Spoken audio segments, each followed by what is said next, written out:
The First of Kings. Chapter 1. Now King David was old, advanced in years, and although they would cover him with garments, he could not get warm. So his servants said to him, Let a girl, a virgin, be found for my lord the king, and she will wait on the king as his nurse. She will lie in your arms, so that my lord the king may feel warm. They searched throughout all the territory of Israel for a beautiful girl, and they found Abishag, the Shunammite, and brought her in to the king. The girl was extremely beautiful, and she became the king's nurse and waited on him, but the king did not have sexual relations with her. Meanwhile, Adonijah the son of Haggith was exalting himself, saying, I am going to be king. He had a chariot made for himself, with horsemen and 50 men to run before him.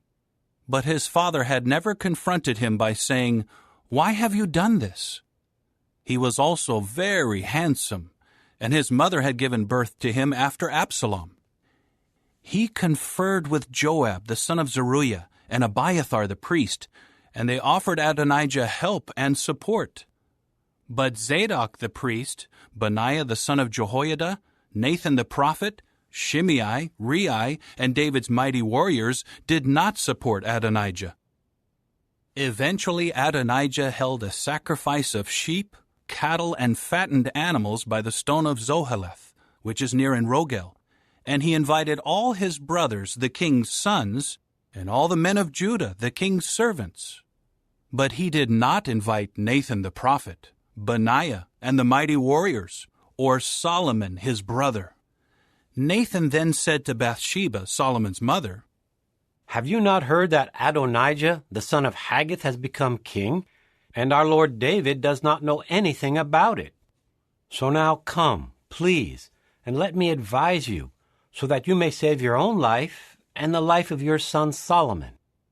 Go in to King David and say to him, Was it not you, my lord the king, who swore to your servant, saying, Your son Solomon will become king after me, and he is the one who will sit on my throne? So why has Adonijah become king? While you are still there speaking with the king, I will come in after you and confirm your words. So Bathsheba went into the king, into his private room. The king was very old, and Abishag the Shunammite was waiting on the king. Then Bathsheba bowed low and prostrated herself to the king, and the king said, What is your request? She replied, My lord, it was you who swore by Jehovah your God to your servant, Your son Solomon will become king after me, and he is the one who will sit on my throne. But look, Adonijah has become king, and my lord the king does not know anything about it. He sacrificed bulls, fattened animals, and sheep in great quantity, and invited all the sons of the king, and Abiathar the priest, and Joab the chief of the army. But he did not invite your servant Solomon. And now, my lord the king, the eyes of all Israel are upon you, to tell them who will sit on the throne of my lord the king after him. Otherwise, as soon as my lord the king is laid to rest with his forefathers, I and also my son Solomon will be considered traitors. And while she was still speaking to the king, Nathan the prophet came in. At once the king was told, Here is Nathan the prophet. He came in before the king and prostrated himself to the king with his face to the ground. Then Nathan said, My lord the king, did you say Adonijah will become king after me, and he is the one who will sit on my throne? For today he has gone down to sacrifice bulls, fattened animals, and sheep in great quantity, and he has invited all the sons of the king, and the chiefs of the army, and Abiathar the priest. They are there, eating and drinking with him, and they keep saying, Long live King Adonijah! But he did not invite me, your servant, or Zadok the priest, or Benaiah the son of Jehoiada, or your servant Solomon. Has my lord the king authorized this? without telling your servant who should sit on the throne of my lord the king after him? King David now answered, Call Bathsheba for me.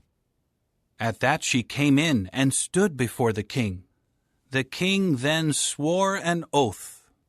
As surely as Jehovah is living, the one who rescued me out of all distress, just as I swore to you by Jehovah the God of Israel, saying, Your son Solomon will become king after me, and he is the one who will sit on my throne in my place.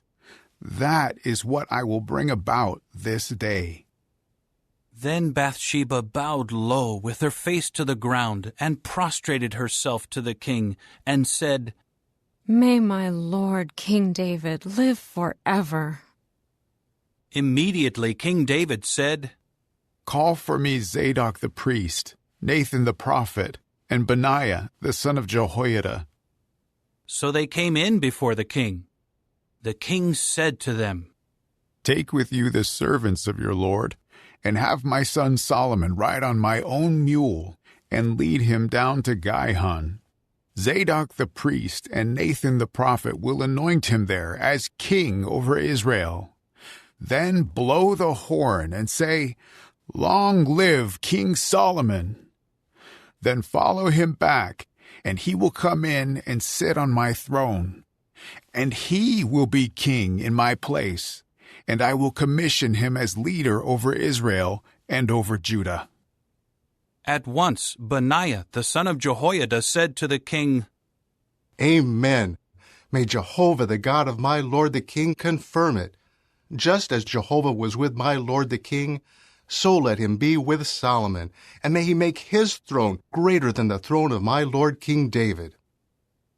Then Zadok the priest, Nathan the prophet, Benaiah the son of Jehoiada, and the Kerethites and the Pelethites went down and had Solomon ride on the mule of King David, and they brought him to Gihon. Zadok the priest now took the horn of oil out of the tent and anointed Solomon, and they began to blow the horn, and all the people began shouting, Long live King Solomon! After that all the people followed him and went up, playing flutes and rejoicing greatly, so that the earth was split open by their noise. Adonijah and all those invited by him heard it when they had finished eating. As soon as Joab heard the sound of the horn, he said, Why is there such a noisy uproar in the city? While he was still speaking, Jonathan the son of Abiathar the priest came. Then Adonijah said, Come in, for you are a good man, and you must bring good news. But Jonathan answered Adonijah, No, our Lord King David has made Solomon king. The king sent with him Zadok the priest, Nathan the prophet, Benaiah the son of Jehoiada, and the Kerethites and the Pelethites, and they had him ride on the mule of the king. Then Zadok the priest and Nathan the prophet anointed him as king in Gihon. After that they came up from there rejoicing, and the city is in an uproar. That was the noise that you heard. Moreover, Solomon has sat down on the royal throne. Another thing, the servants of the king have come in to congratulate our Lord King David, saying, May your God make Solomon's name more splendid than your name, and may he make his throne greater than your throne. At that the king bowed down on the bed. And the king also said, May Jehovah the God of Israel be praised, who today has granted someone to sit on my throne, and has allowed my own eyes to see it. And all those invited by Adonijah became terrified, and each of them rose up and went his own way. Adonijah was also afraid because of Solomon, so he got up and went and grabbed hold of the horns of the altar. The report was made to Solomon. Here Adonijah has become afraid of King Solomon, and he has taken hold of the horns of the altar, saying, Let King Solomon first swear to me that he will not put his servant to death by the sword. To this Solomon said, If he behaves in a worthy manner, Not a single hair of his will fall to the ground. But if what is bad is found in him, he will have to die." So King Solomon sent for him to be brought down from the altar. Then he came in and bowed down to King Solomon, after which Solomon said to him, "Go to your own house." Chapter 2. When the time of David's death drew near, he gave his son Solomon these instructions. I am about to die. Therefore, be strong and prove yourself a man. You must keep your obligation to Jehovah, your God, by walking in his ways and by observing his statutes, his commandments, his judgments, and his reminders as they are written in the law of Moses. Then you will succeed in everything you do and everywhere you turn.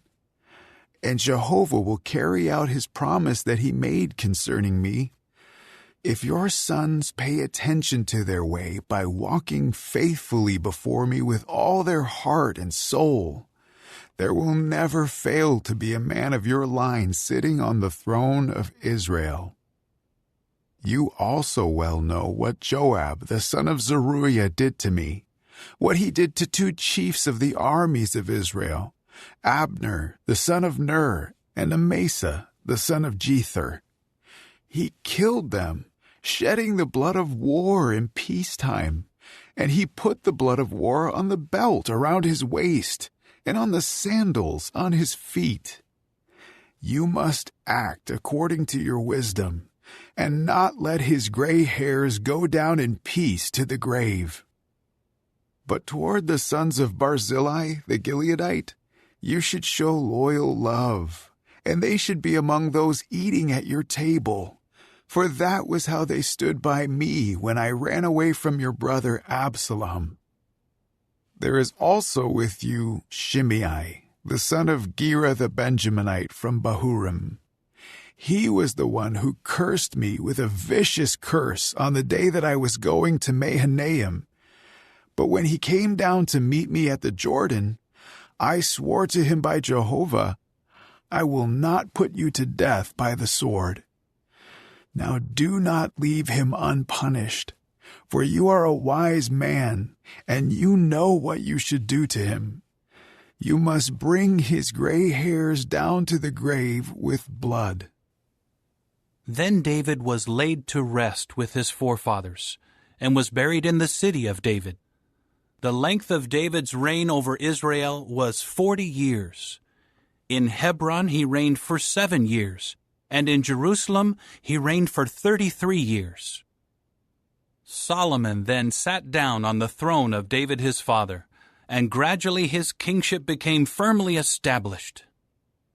In time, Adonijah the son of Haggith came to Bathsheba, Solomon's mother. She asked, "Is your coming peaceable?" He replied, "It is peaceable."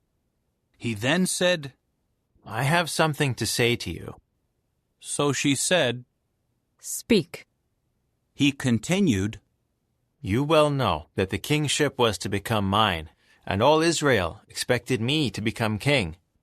But the kingship eluded me and became my brother's, for it was from Jehovah that it became his. But now there is just one request that I am making of you. Do not turn me away." So she said to him, "Speak." He then said, "Please, ask Solomon the king, for he will not turn you away, to give me Abishag the Shunammite as a wife." To this Bathsheba said, "Very well. I will speak for you to the king."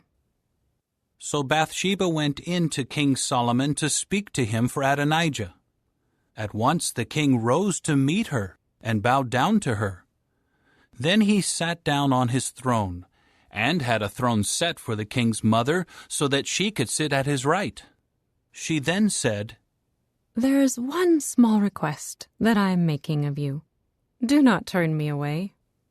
So the king said to her, "Make it, my mother, for I will not turn you away." She said, Let Abishag the Shunammite be given as a wife to your brother Adonijah.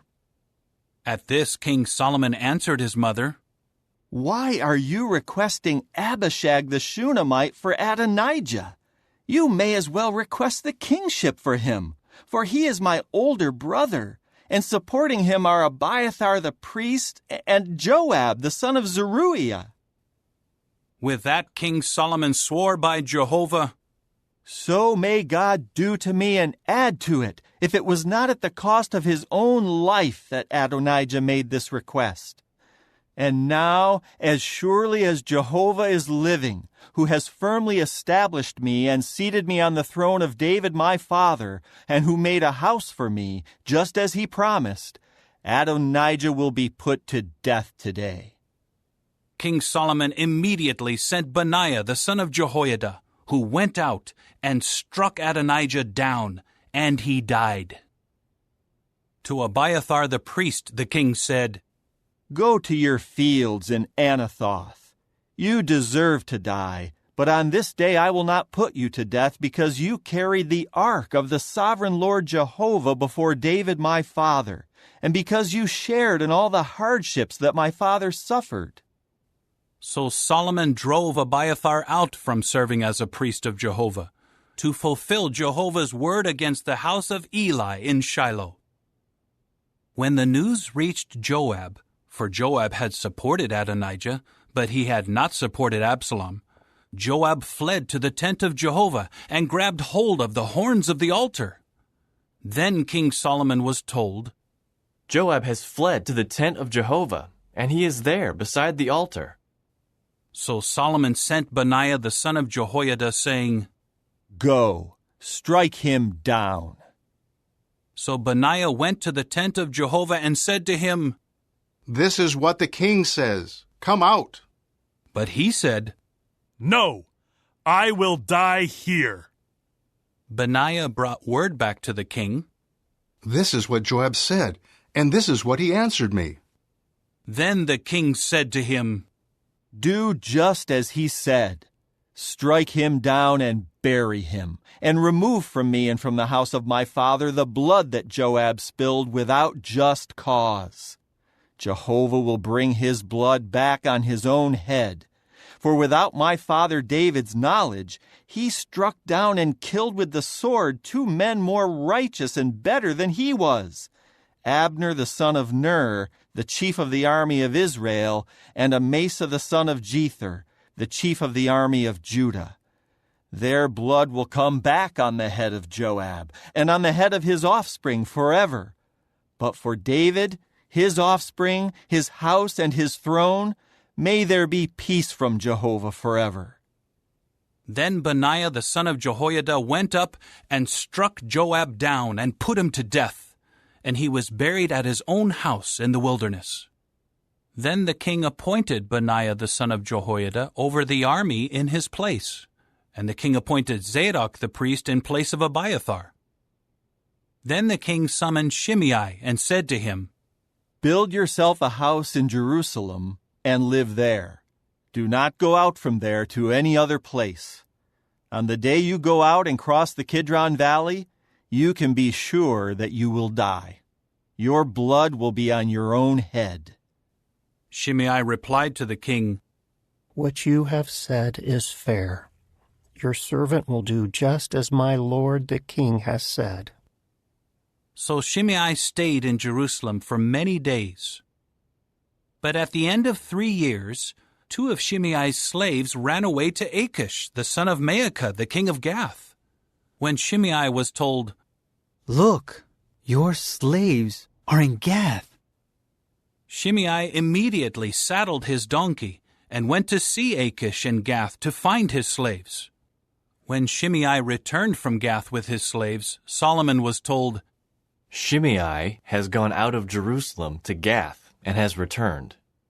At that the king summoned Shimei and said to him, Did I not put you under oath by Jehovah and warn you, on the day you go out from here to any other place, you can be sure that you will die? And did you not say to me, What you are saying is fair, I will obey? Why then did you not keep the oath of Jehovah and the commandment that I imposed on you? The king then said to Shimei, You know in your heart all the injury that you did to David my father, and Jehovah will bring back that injury on your own head. But King Solomon will be blessed, and the throne of David will be firmly established before Jehovah forever. With that the king commanded Benaiah the son of Jehoiada, who went out and struck him down, and he died. Thus the kingdom was firmly established in the hand of Solomon. Chapter 3. Solomon made a marriage alliance with Pharaoh, king of Egypt. He married Pharaoh's daughter and brought her to the city of David, until he finished building his own house and the house of Jehovah and the wall around Jerusalem. But the people were still sacrificing on the high places, because until that time a house for the name of Jehovah had not yet been built. Solomon continued to love Jehovah by walking in the statutes of David his father, except that he was sacrificing and making offering smoke on the high places. The king went to Gibeon to sacrifice there, for that was the most prominent high place. Solomon offered 1,000 burnt sacrifices on that altar.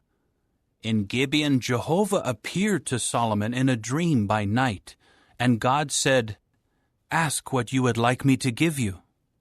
At this, Solomon said, You have shown great loyal love toward your servant David my father, as he walked before you in faithfulness and in righteousness and in uprightness of heart.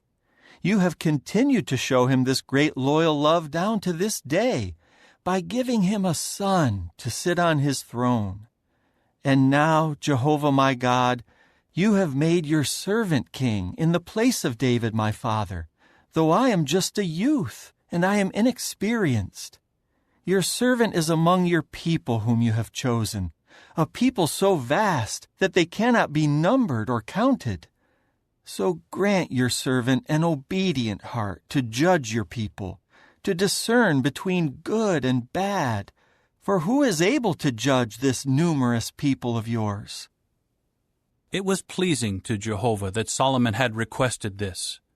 God then said to him, Because you requested this, and you did not request for yourself long life, or riches, or the death of your enemies, but you requested understanding to hear judicial cases, I will do what you asked. I will give you a wise and understanding heart, so that just as there has never been anyone like you before, there will never be anyone like you again. Furthermore, what you have not requested I will give you, both riches and glory, so that there will be no other king like you in your lifetime. And if you walk in my ways, by keeping my regulations and my commandments, just as David your father walked, I will also give you a long life. When Solomon awoke, he realized that it had been a dream. Then he went to Jerusalem and stood before the ark of the covenant of Jehovah, and offered up burnt sacrifices and communion offerings, and spread a feast for all his servants. At that time, 2 prostitutes came in to the king and stood before him. The first woman said, Please, my lord, this woman and I live in one house, and I gave birth while she was in the house. On the 3rd day after I gave birth, this woman also gave birth. We were together, just the 2 of us. There was no one else with us in the house. During the night, this woman's son died because she lay on him. So she got up in the middle of the night and took my son from my side while your slave girl was asleep, and laid him in her arms, and she laid her dead son in my arms. When I got up in the morning to nurse my son, I saw that he was dead. So I examined him closely in the morning and saw that it was not my son whom I had given birth to. But the other woman said, No, My son is the living one, and your son is the dead one. But the first woman was saying, No, your son is the dead one, and my son is the living one. That is how they argued before the king. Finally, the king said, This one says, This is my son, the living one, and your son is the dead one. And that one says, No, your son is the dead one, and my son is the living one. The king said, Bring me a sword. So they brought a sword to the king. The king then said, Cut the living child in two, and give half to one woman and half to the other. At once, the woman whose son was the living one pleaded with the king, for her compassions were stirred toward her son. She said, Please, my lord, you should give her the living child.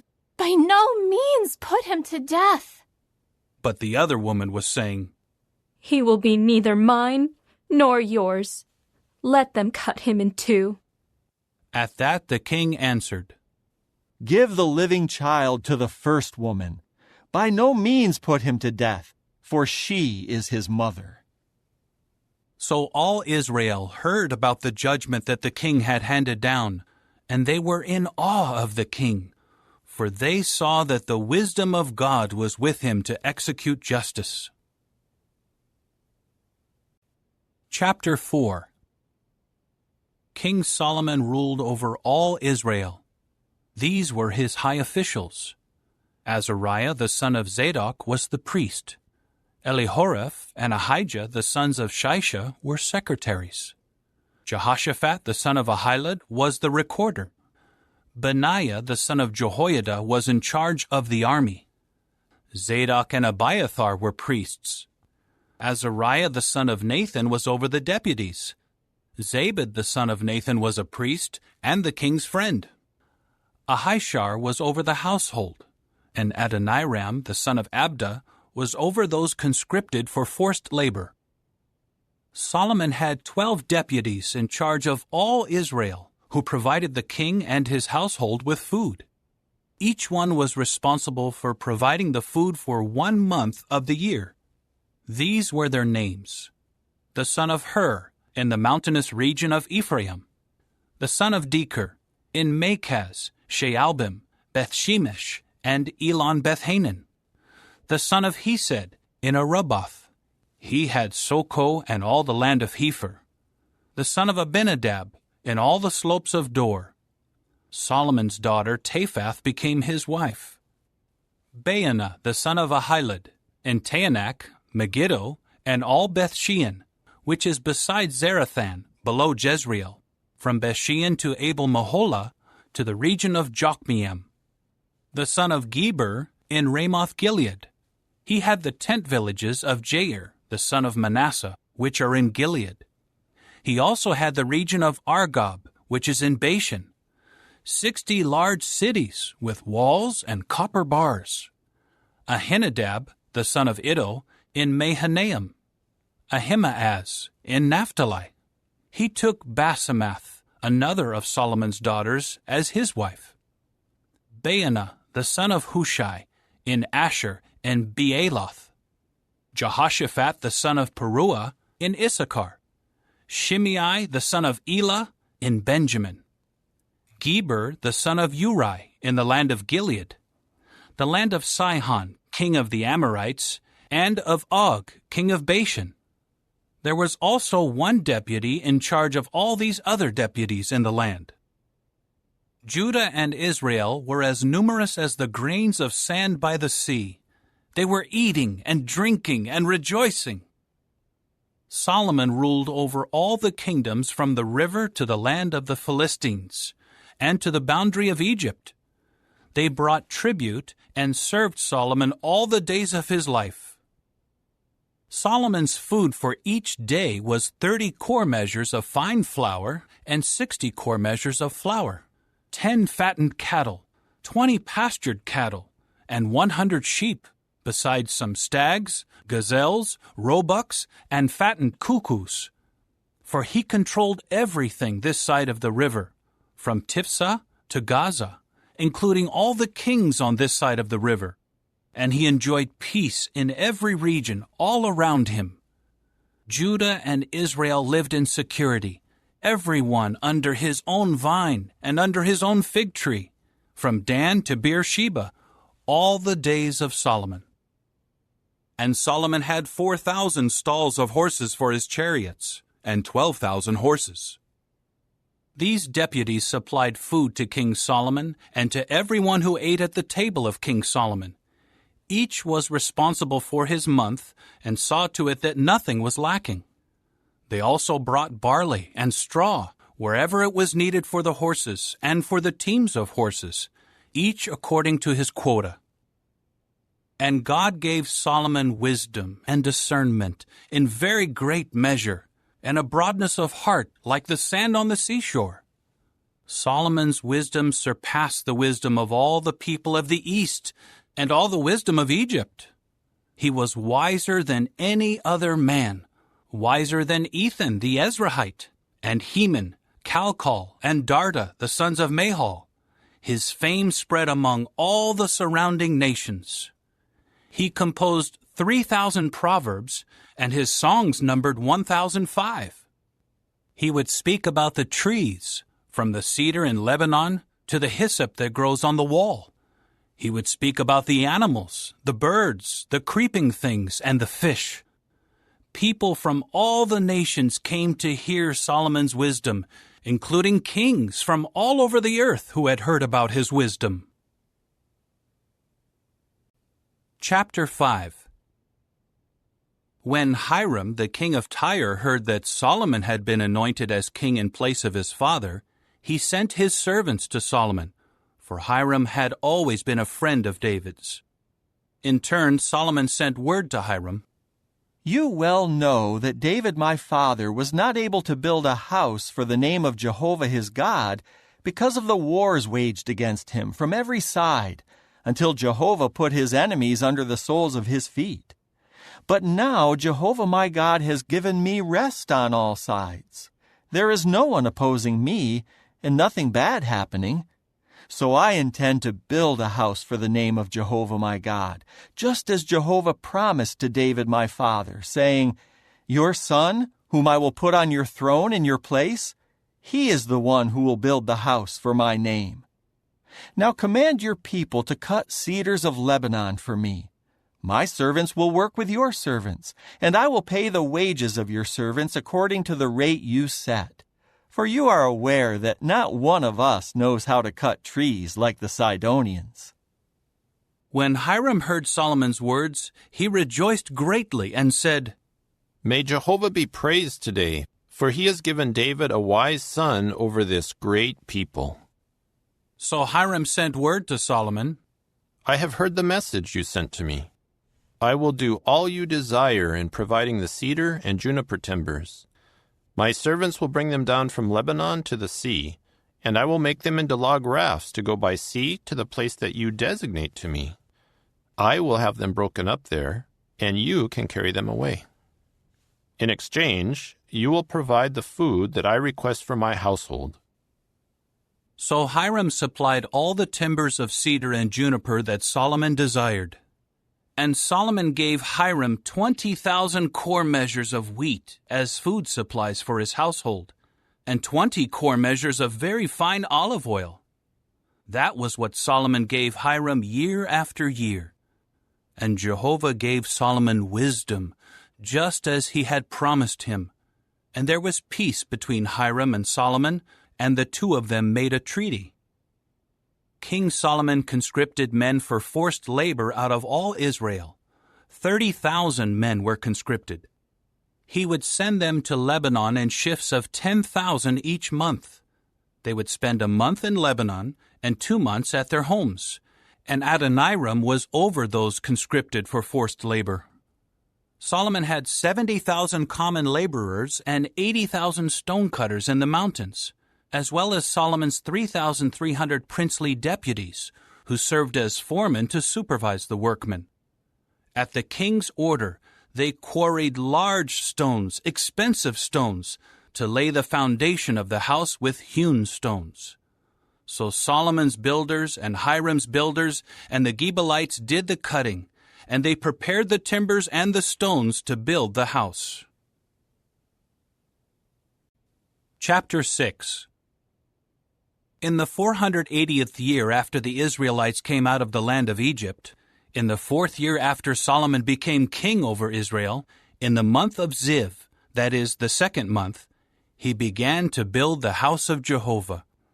The house that King Solomon built for Jehovah was 60 cubits long, 20 cubits wide, and 30 cubits high. The porch in front of the temple was 20 cubits long, corresponding to the width of the house. Its depth was 10 cubits from the front of the house.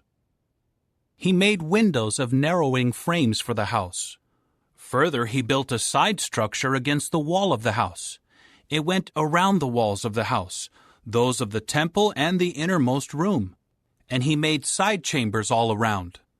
The lowest level of the side chambers was 5 cubits wide, the middle level was 6 cubits wide, and the third level was 7 cubits wide, for he made offsets all around the house, so that nothing was attached to the walls of the house. The house was built with quarry stone that had already been prepared, so that no hammers or axes or any iron tools were heard in the house while it was being built. The entrance of the lowest side chamber was on the south side of the house, and a winding staircase led up to the middle floor, and from the middle floor up to the 3rd floor. He continued building the house, and finished it, and covered the house with cedar beams and rows of cedar planks. He built the side chambers all around the house, each 5 cubits high, and they were joined to the house by cedar timbers.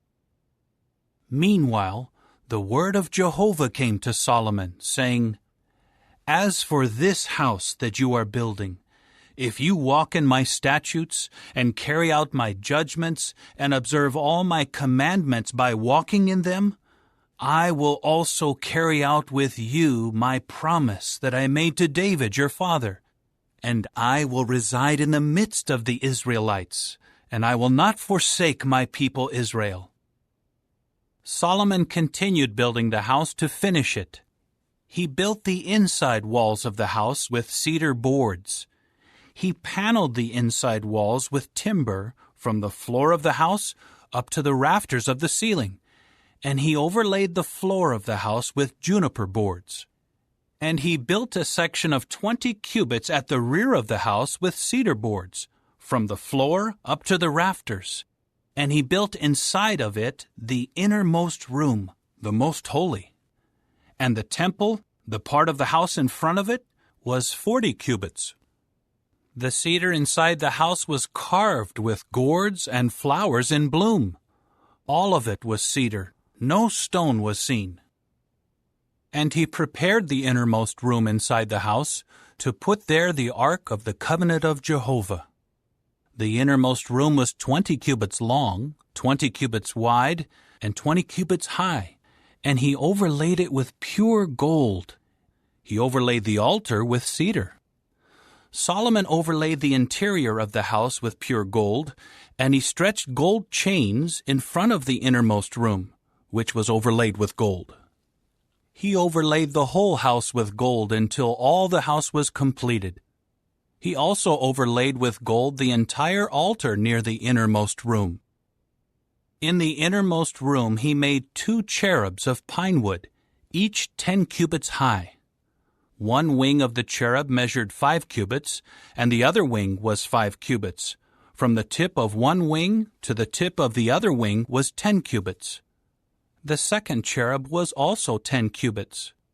The 2 cherubs had the same size and shape. The height of the one cherub was 10 cubits, as was that of the other cherub. Then he put the cherubs inside the inner house. The wings of the cherubs were extended so that the wing of the one cherub reached to one wall, and the wing of the other cherub reached to the other wall. And their wings extended toward the middle of the house, so that the wings touched. And he overlaid the cherubs with gold.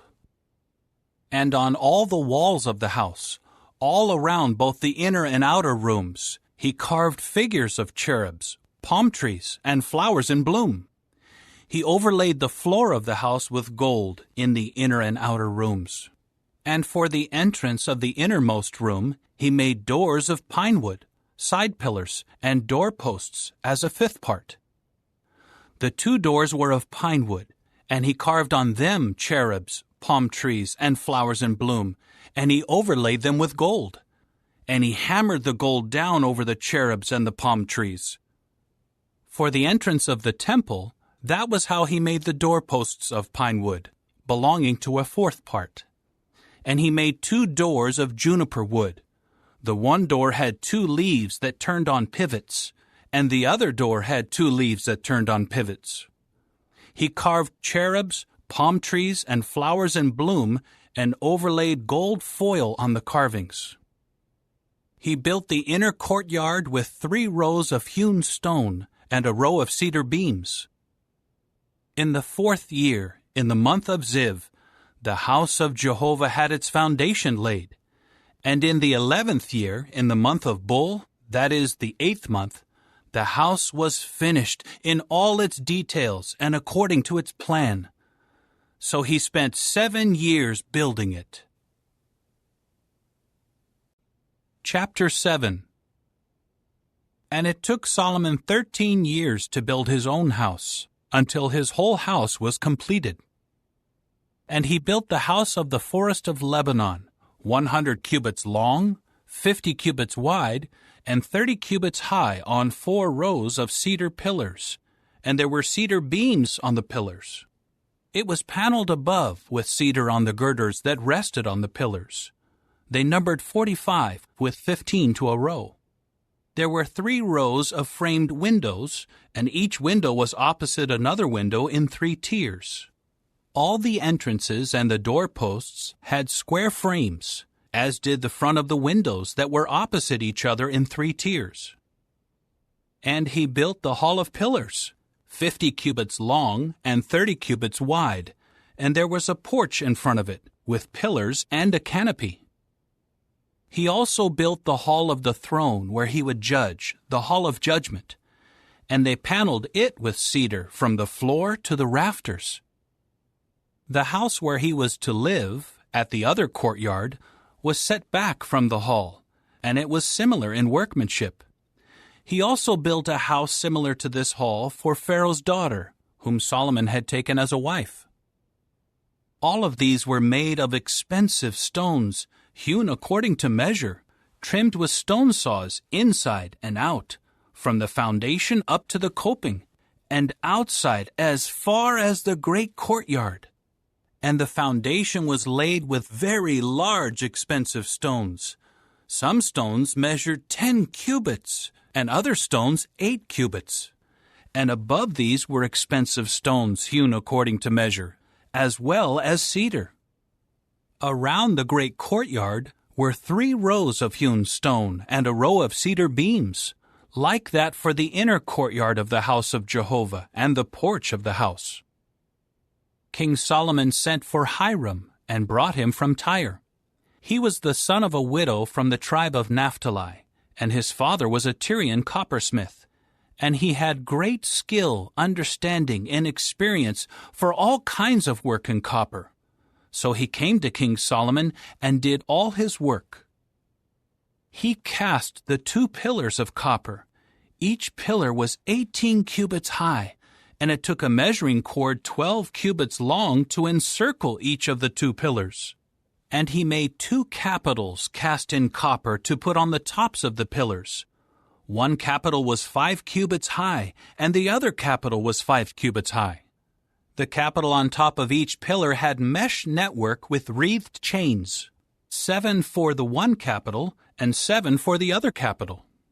And he made pomegranates in 2 rows around the one network to cover the capitals that were on the top of the pillars. He did the same for both capitals. The capitals on top of the pillars at the porch were of a lily pattern, 4 cubits high. The capitals were on the 2 pillars just above the rounded portion adjoining the network. And there were 200 pomegranates in rows all around on each capital. He set up the pillars of the porch of the temple. He set up the right-hand pillar and named it Jachin, and then he set up the left-hand pillar and named it Boaz. And the top of the pillars were of a lily pattern. So the work of the pillars was completed. Then he made the sea of cast metal. It was circular in shape, 10 cubits from brim to brim, and 5 cubits high, and it took a measuring line 30 cubits long to encircle it. And there were ornamental gourds below its brim, completely encircling it, 10 to a cubit all around the sea, with 2 rows of the gourds cast in one piece with it. It stood on 12 bulls, 3 facing north, 3 facing west, 3 facing south, and 3 facing east. And the sea rested on them, and all their hindquarters were toward the center. And its thickness was a handbreadth, and its brim was made like the brim of a cup, like a lily blossom. It would hold 2,000 bath measures.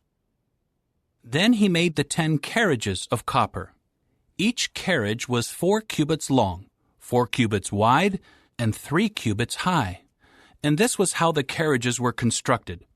They had side panels, and the side panels were between the crossbars.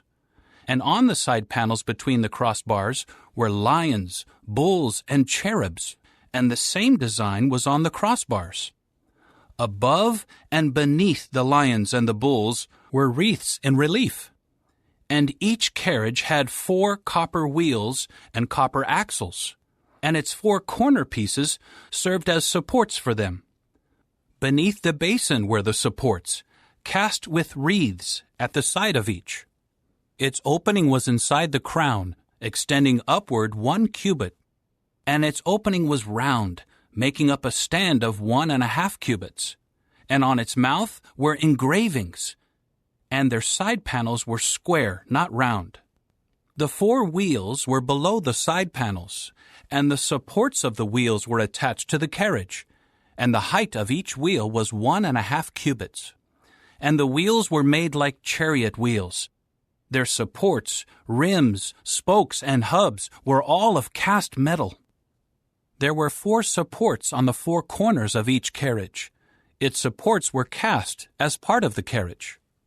On top of the carriage was a circular band, 1/2 cubit high, and on the top of the carriage its framing pieces and its side panels were cast as part of it.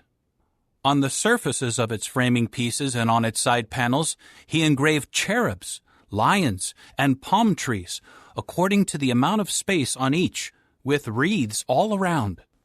This is how he made the 10 carriages. They were all cast alike, with the same measure and shape. He made 10 copper basins. Each could hold 40 bath measures. Each basin measured 4 cubits. There was 1 basin for each of the 10 carriages.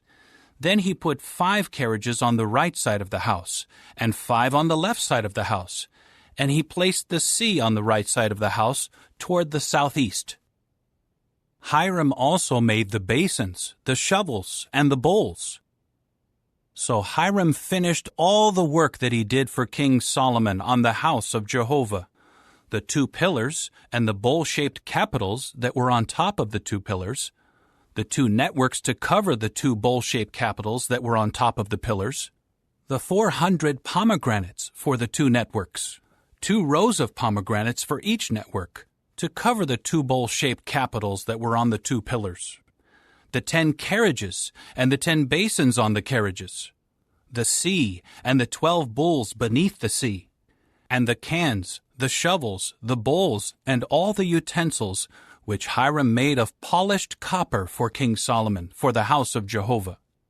The king cast them in clay molds in the district of the Jordan, between Succoth and Zarethan. Solomon left all the utensils unweighed because they were in such great quantities. The weight of the copper was not ascertained. Solomon made all the utensils for the house of Jehovah, the altar of gold, the gold table on which to put the showbread, the lampstands of pure gold, 5 on the right and 5 on the left before the innermost room, and the blossoms, the lamps, and the snuffers of gold, the basins, the extinguishers, the bowls, the cups, and the fire holders of pure gold, and the sockets for the doors of the inner house, that is, the most holy, and for the doors of the house of the temple of gold. So King Solomon completed all the work he had to do for the house of Jehovah. Solomon then brought in the things that David his father had made holy, and he put the silver, the gold, and the articles into the treasuries of the house of Jehovah. Chapter 8. At that time Solomon congregated the elders of Israel, all the heads of the tribes, the chieftains of the paternal houses of Israel. They came to King Solomon at Jerusalem to bring up the ark of the covenant of Jehovah from the city of David, that is, Zion. All the men of Israel assembled before King Solomon at the festival in the month of Ethanim, that is, the 7th month. So all the elders of Israel came, and the priests lifted up the ark. They brought up the ark of Jehovah, the tent of meeting, and all the holy utensils that were in the tent. The priests and the Levites brought them up. King Solomon and the entire assembly of Israel, who had been summoned to meet with him, were before the ark. So many sheep and cattle were being sacrificed that they could not be counted or numbered. Then the priests brought the ark of the covenant of Jehovah to its place, into the innermost room of the house, the most holy, underneath the wings of the cherubs. Thus the wings of the cherubs were spread out over the place of the ark, so that the cherubs overshadowed the ark and its poles. The poles were so long that the tips of the poles were visible from the holy in front of the innermost room, but they were not visible from outside, and they are there to this day. There was nothing in the ark but the 2 stone tablets that Moses placed there at Horeb, when Jehovah made a covenant with the people of Israel while they were coming out of the land of Egypt. When the priests came out from the holy place, the cloud filled the house of Jehovah. The priests were not able to stand to minister because of the cloud, for the glory of Jehovah filled the house of Jehovah. At that time, Solomon said, Jehovah said he would reside in the thick gloom. I have successfully built a lofty house for you, an established place for you to dwell in forever. Then the king turned around and began to bless all the congregation of Israel, while all the congregation of Israel stood. He said, May Jehovah the God of Israel be praised, the one who by his own mouth promised my father David, and by his own hand has given fulfillment, saying, From the day I brought my people Israel out of Egypt, I have not chosen a city out of all the tribes of Israel in which to build a house for my name to remain there, but I have chosen David to be over my people Israel. And it was the heart's desire of my father David to build a house for the name of Jehovah the God of Israel. But Jehovah said to my father David, It was your heart's desire to build a house for my name, and you did well to desire this in your heart. However, you will not build the house, but your own son who is to be born to you is the one who will build the house for my name. Jehovah has carried out the promise that he made, for I have succeeded my father David, and I sit on the throne of Israel, just as Jehovah promised. I have also built the house for the name of Jehovah the God of Israel, and have set up a place there for the ark, containing the covenant that Jehovah made with our forefathers when he was bringing them out of the land of Egypt. Then Solomon stood before the altar of Jehovah in front of all the congregation of Israel, and he spread his hands out to the heavens, and he said, O Jehovah, the God of Israel, there is no God like you in the heavens above or on the earth beneath, keeping the covenant and showing loyal love to your servants who are walking before you with all their heart. You have kept the promise that you made to your servant David my father. You made the promise with your own mouth, and this day you have fulfilled it with your own hand. And now, O Jehovah, the God of Israel, keep the promise you made to your servant David, my father, when you said, 'There will never fail to be a man of your line before me to sit on the throne of Israel, if only your sons will pay attention to their way by walking before me, just as you have walked before me.' And now, O God of Israel, let the promise that you made to your servant David, my father, prove trustworthy, please." But will God really dwell on the earth? Look, the heavens, yes, the heaven of the heavens cannot contain you. How much less, then, this house that I have built? Now pay attention to the prayer of your servant, and to his request for favor, O Jehovah my God, and listen to the cry for help and to the prayer that your servant is praying before you today. May your eyes be open toward this house night and day, toward the place of which you said, 'My name will be there,' to listen to the prayer that your servant prays toward this place. And listen to your servant's request for favor, and to the request by your people Israel that they pray toward this place. And may you hear from your dwelling place in the heavens. Yes, may you hear and forgive. When a man sins against his fellow man and is made to take an oath and is brought under liability to the oath, and while under the oath he comes before your altar in this house, may you then hear from the heavens and act and judge your servants by pronouncing the wicked one guilty and bringing what he did on his own head, and by pronouncing the righteous one innocent and rewarding him according to his own righteousness. When your people Israel are defeated by an enemy because they kept sinning against you, and they return to you and glorify your name, and pray and beg you for favor in this house, may you then hear from the heavens and forgive the sin of your people Israel, and bring them back to the land that you gave to their forefathers. When the heavens are shut up, and there is no rain because they kept sinning against you, and they pray toward this place and glorify your name and turn back from their sin because you humbled them, may you then hear from the heavens and forgive the sin of your servants, of your people Israel, for you will instruct them about the good way in which they should walk, and bring rain on your land that you gave to your people as an inheritance. If a famine occurs in the land, or a pestilence, a scorching blight, mildew, swarming locusts, or voracious locusts, or if their enemy besieges them in any of the cities of the land, or if any other sort of plague or disease occurs, whatever prayer, whatever request for favor may be made by any man or by all your people Israel, for each one knows the plague of his own heart, when they spread out their hands toward this house, then may you hear from the heavens, your dwelling place, and may you forgive and take action, and reward each one according to all his ways. For you know his heart.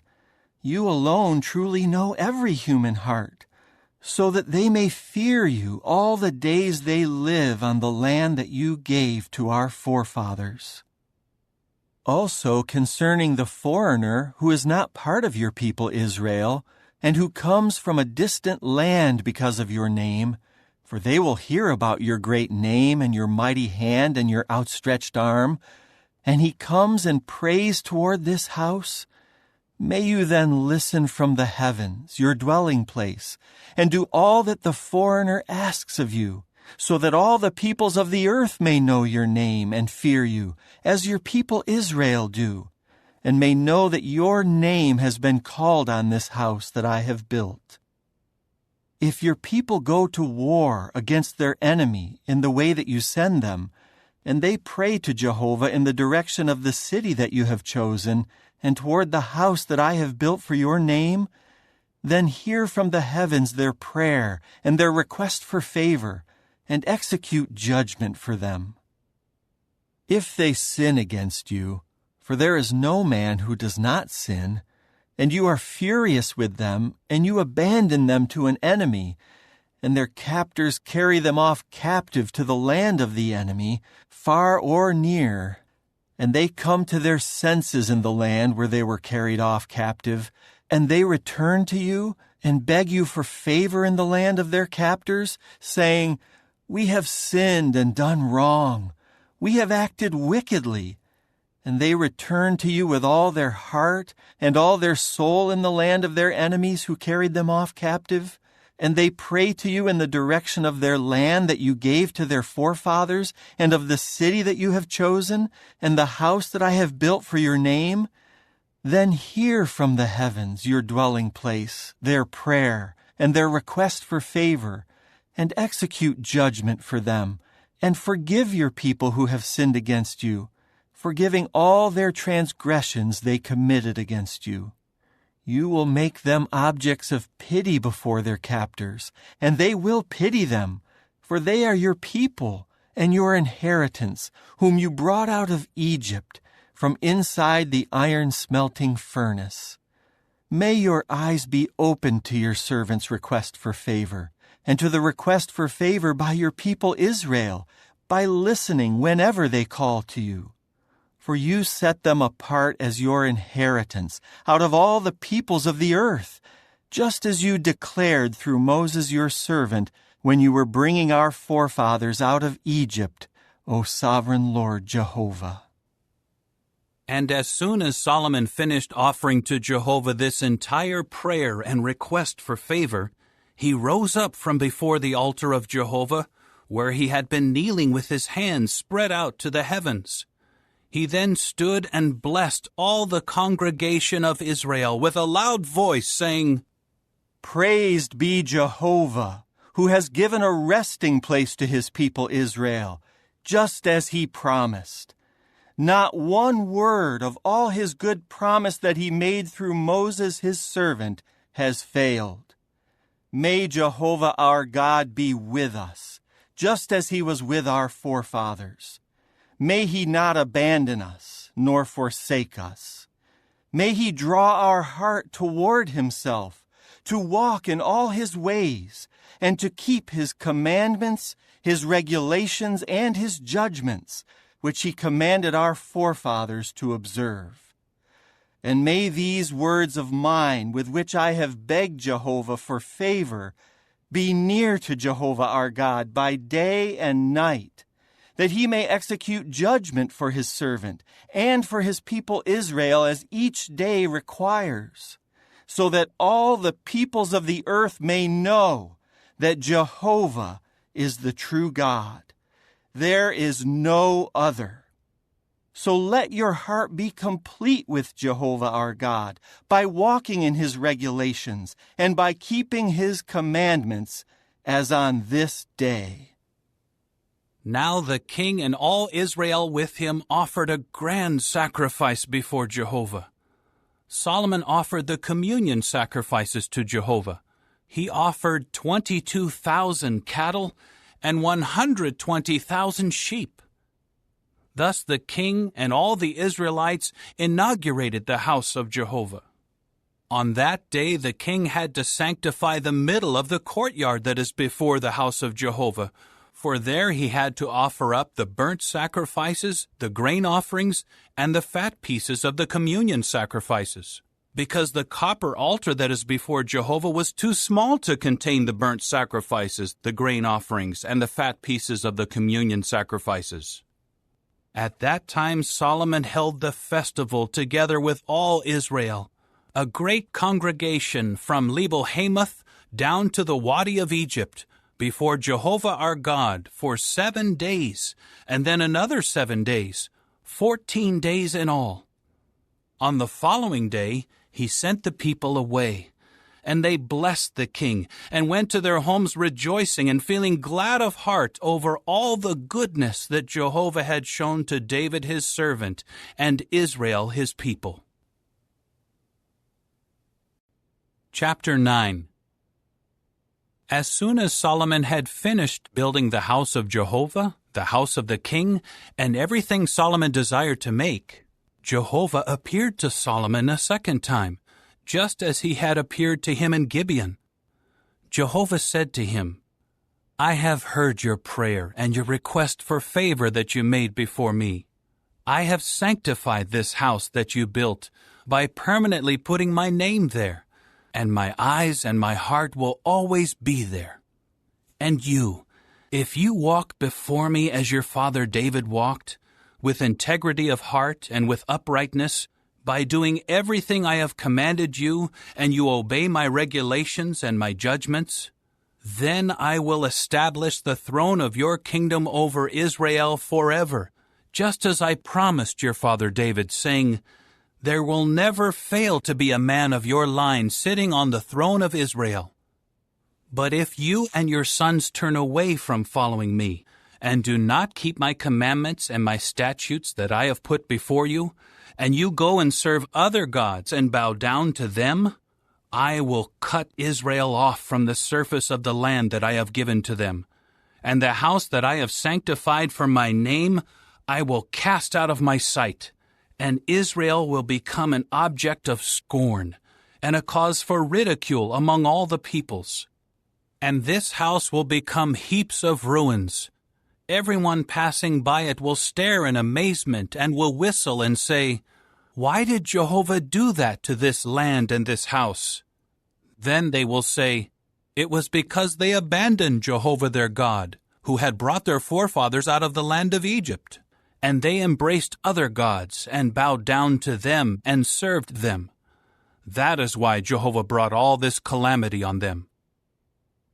At the end of 20 years, during which Solomon built the two houses, the house of Jehovah and the house of the king, Hiram, the king of Tyre, had supplied Solomon with cedar and juniper timbers, and with as much gold as he desired. And King Solomon gave to Hiram 20 cities in the land of Galilee. So Hiram went out from Tyre to see the cities that Solomon had given him, but he was not satisfied with them. He said, What sort of cities are these that you have given me, my brother? So they came to be called the land of Cabul, down to this day. In the meantime, Hiram sent to the king 120 talents of gold. This is the account of those whom King Solomon conscripted for forced labor to build the house of Jehovah, his own house, the mound, the wall of Jerusalem, Hazor, Megiddo, and Gezer.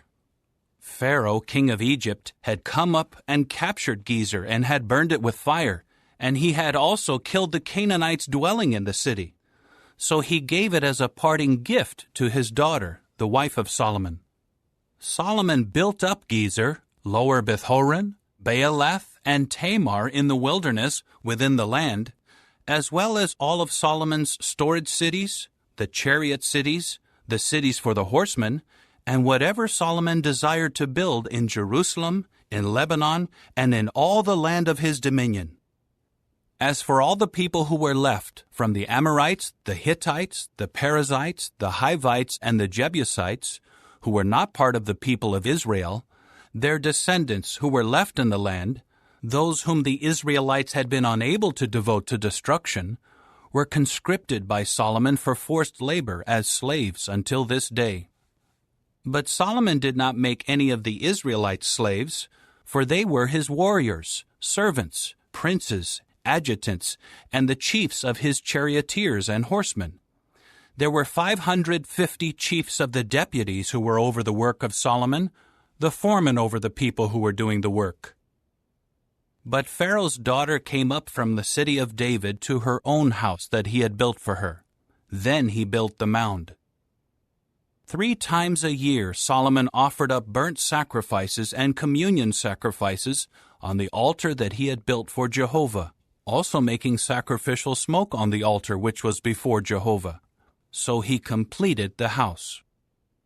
King Solomon also made a fleet of ships in Ezion-Geber, which is by Eloth on the shore of the Red Sea in the land of Edom. Hiram sent his own servants with the fleet of ships, experienced seamen, to serve along with the servants of Solomon. They went to Ophir and took from there 420 talents of gold and brought it to King Solomon. Chapter 10. Now the queen of Sheba heard the report about Solomon in connection with the name of Jehovah, so she came to test him with perplexing questions.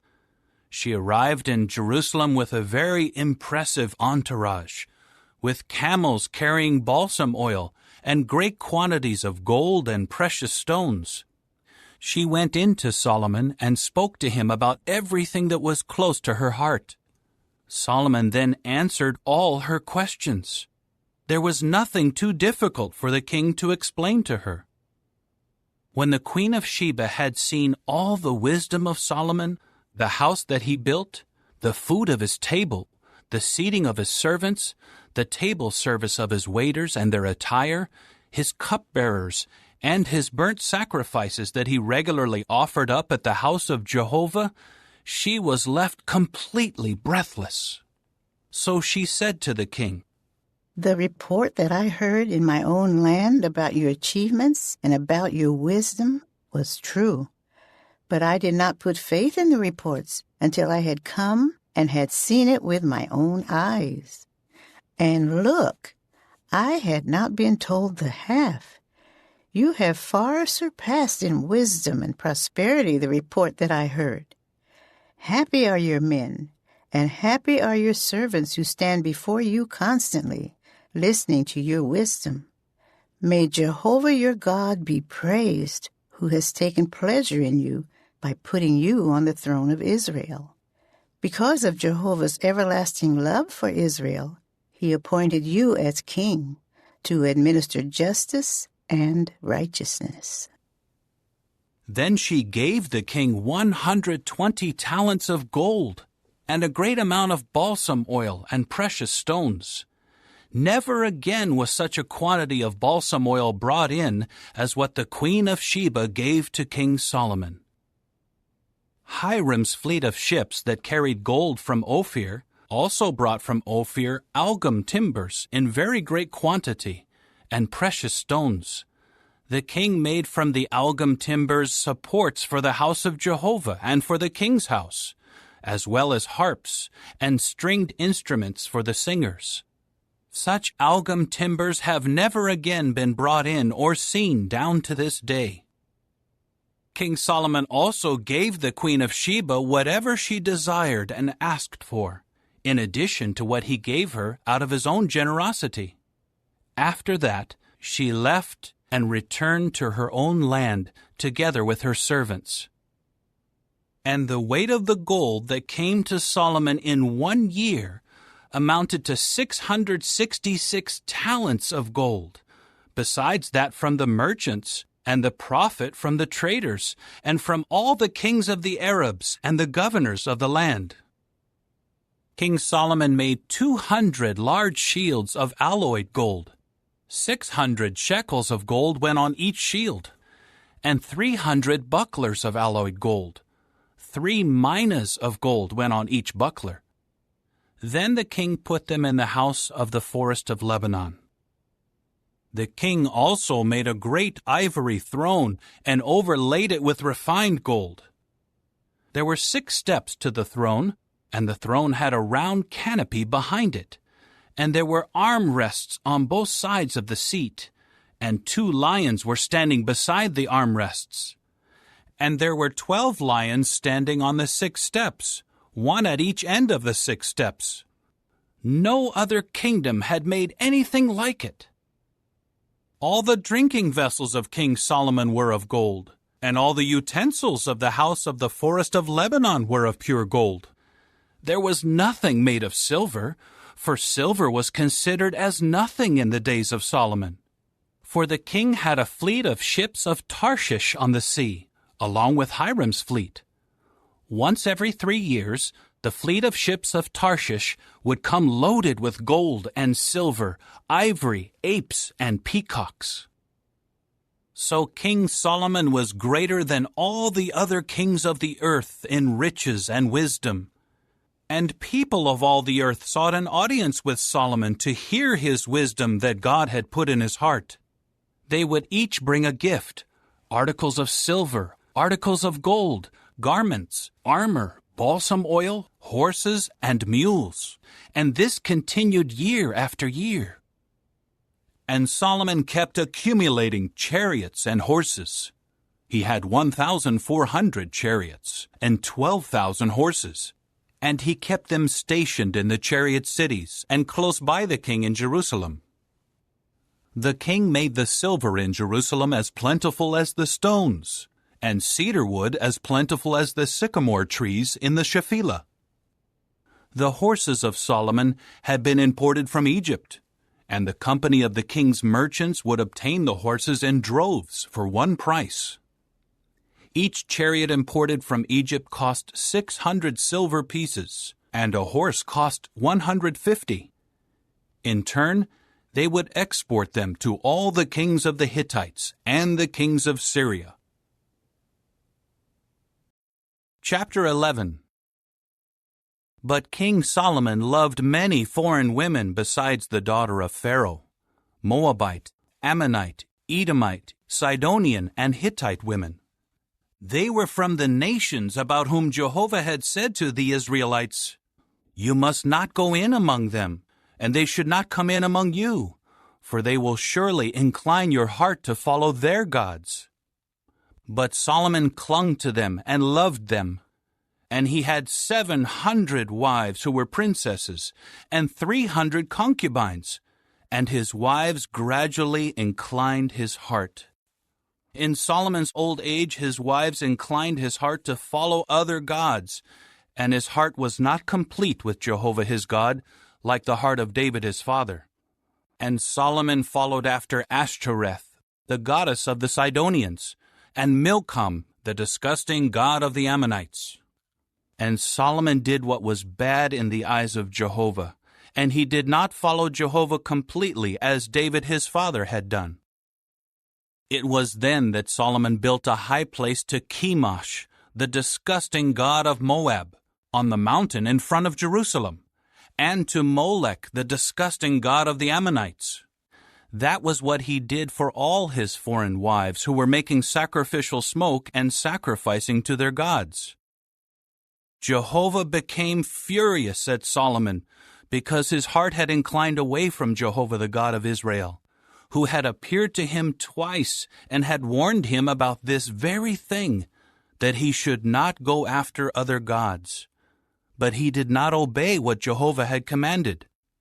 Jehovah now said to Solomon, "Because you have done this, and you have not kept my covenant and my statutes as I commanded you, I will surely rip the kingdom away from you, and I will give it to one of your servants. However, for the sake of your father David, I will not do it in your lifetime. I will rip it out of the hand of your son, but I will not rip away the entire kingdom.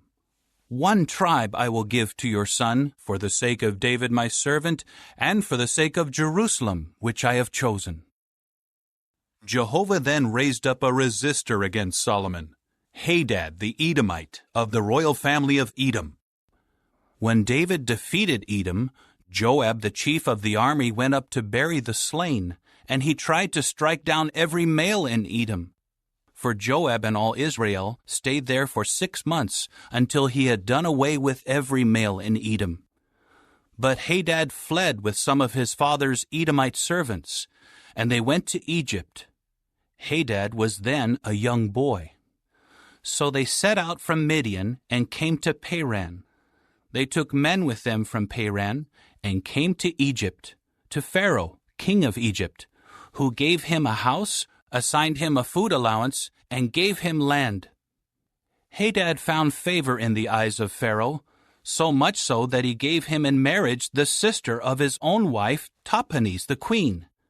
In time, the sister of Tahpenes bore him a son, Genubath, and Tahpenes brought him up in the house of Pharaoh, and Genubath remained in the house of Pharaoh among the sons of Pharaoh. Hadad heard in Egypt that David had been laid to rest with his forefathers, and that Joab, the chief of the army, had died. So Hadad said to Pharaoh, "Send me away, so that I may go to my own land." But Pharaoh said to him, "What have you lacked with me, that you now seek to go to your own land?" To this he said, "Nothing, but please, send me away." God also raised up against Solomon another resistor, Rezin, the son of Eliada, who had fled from his lord Hadadezer, the king of Zobah. He gathered men to himself and became chief of a marauder band when David defeated them. So they went to Damascus and settled there and began reigning in Damascus. And he became a resistor of Israel all the days of Solomon, adding to the harm done by Hadad, and he abhorred Israel while he reigned over Syria.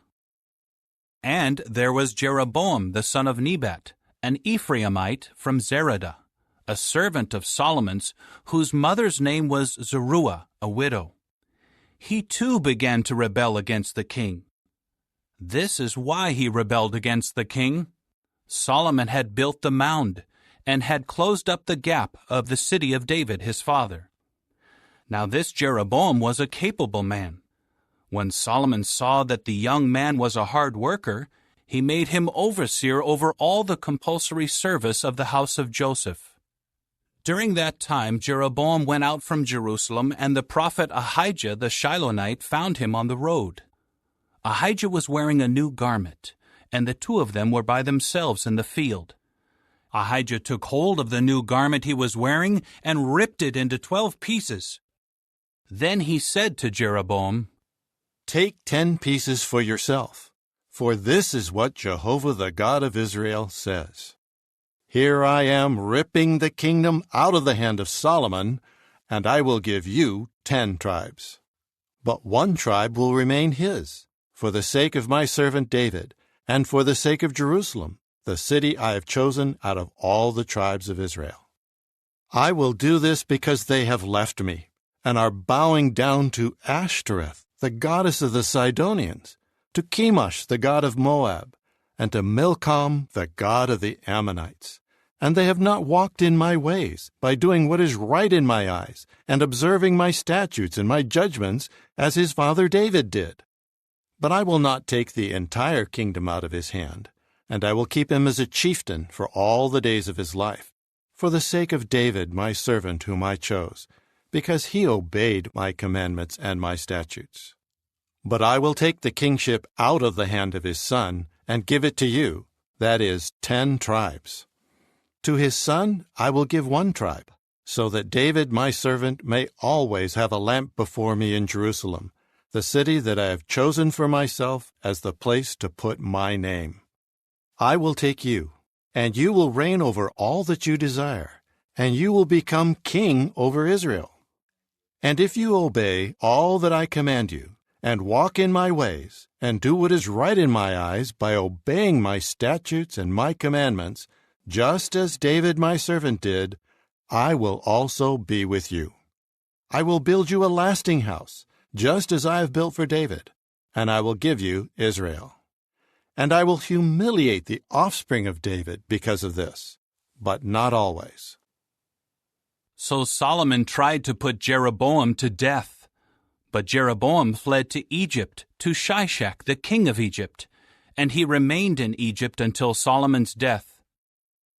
As for the rest of the history of Solomon, all that he did and his wisdom, is it not written in the book of the history of Solomon? The length of Solomon's reign in Jerusalem over all Israel was 40 years. Then Solomon was laid to rest with his forefathers, and was buried in the city of David his father, and his son Rehoboam became king in his place. Chapter 12. Rehoboam went to Shechem, for all Israel had come to Shechem to make him king. As soon as Jeroboam the son of Nebat heard of it, he was still in Egypt because he had run off on account of King Solomon and was living in Egypt. They sent for him. After that, Jeroboam and all the congregation of Israel came to Rehoboam and said, "Your father made our yoke harsh. But if you make the harsh service of your father easier, and you lighten the heavy yoke he put on us, we will serve you." At this he said to them, Go away for 3 days, then return to me. So the people went away. King Rehoboam then consulted with the older men who had served his father Solomon while he was alive, saying, What advice would you give on how to reply to this people? They answered him, If today you would become a servant to this people and submit to their request and give them a favorable answer, they will always be your servants. However, he rejected the advice that the older men gave him, and he consulted with the young men who had grown up with him and who were now his attendants. He asked them, What advice do you offer on how we should reply to this people who have said to me, Make the yoke your father put on us lighter? The young men who had grown up with him said to him, This is what you should say to this people who have said to you, Your father made our yoke heavy, but you should make it lighter for us. This is what you should tell them. My little finger will be thicker than my father's hips. My father imposed a heavy yoke on you, but I will add to your yoke. My father punished you with whips, but I will punish you with scourges. Jeroboam and all the people came to Rehoboam on the 3rd day, just as the king had said, Return to me on the 3rd day. But the king answered the people harshly, rejecting the advice that the older men had given him. He spoke to them according to the advice of the young men, saying, My father made your yoke heavy, but I will add to your yoke. My father punished you with whips, but I will punish you with scourges. So the king did not listen to the people, for this turn of events was caused by Jehovah, in order to carry out the word that Jehovah had spoken through Ahijah the Shilonite to Jeroboam the son of Nebat. When all Israel saw that the king refused to listen to them, the people replied to the king, What share do we have in David? We have no inheritance in the son of Jesse. To your gods, O Israel. Now look after your own house, O David. With that, Israel returned to their homes. But Rehoboam continued to reign over the Israelites living in the cities of Judah. Then King Rehoboam sent Adoram, who was in charge of those conscripted for forced labor, but all Israel stoned him to death. King Rehoboam managed to mount his chariot to flee to Jerusalem, and the Israelites have been in revolt against the house of David down to this day. As soon as all Israel heard that Jeroboam had returned, they summoned him to the assembly and made him king over all Israel. None of the people followed the house of David except the tribe of Judah. When Rehoboam arrived in Jerusalem, he immediately congregated all the house of Judah and the tribe of Benjamin, 180,000 trained warriors, to fight against the house of Israel in order to restore the kingship to Rehoboam the son of Solomon. Then the word of the true God came to Shemaiah, the man of the true God, saying, Say to Rehoboam the son of Solomon, the king of Judah, and to all the house of Judah and Benjamin, and the rest of the people, This is what Jehovah says, You must not go up and fight against your Israelite brothers. Each one of you must return to his house, for I have caused this to happen. So they obeyed the word of Jehovah and went back home, as Jehovah had told them. Jeroboam then built up Shechem in the mountainous region of Ephraim and lived there. From there he went out and built up Penuel. Jeroboam said in his heart, Now the kingdom will return to the house of David. If this people continues to go up to offer sacrifices at the house of Jehovah in Jerusalem, the heart of this people will also return to their lord, King Rehoboam of Judah. Yes, they will kill me and return to King Rehoboam of Judah. After consultation, the king made 2 golden calves and said to the people, It is too much for you to go up to Jerusalem. Here is your God, O Israel, who brought you up out of the land of Egypt. Then he placed one in Bethel, and the other he put in Dan. And this caused them to sin, and the people went as far as Dan to worship the one there. And he made houses of worship on the high places, and appointed priests from the people in general, those who were not Levites. Jeroboam also established a festival in the 8th month, on the 15th day of the month, like the festival in Judah. On the altar that he made at Bethel, he sacrificed to the calves he had made, and at Bethel he assigned priests for the high places that he had made.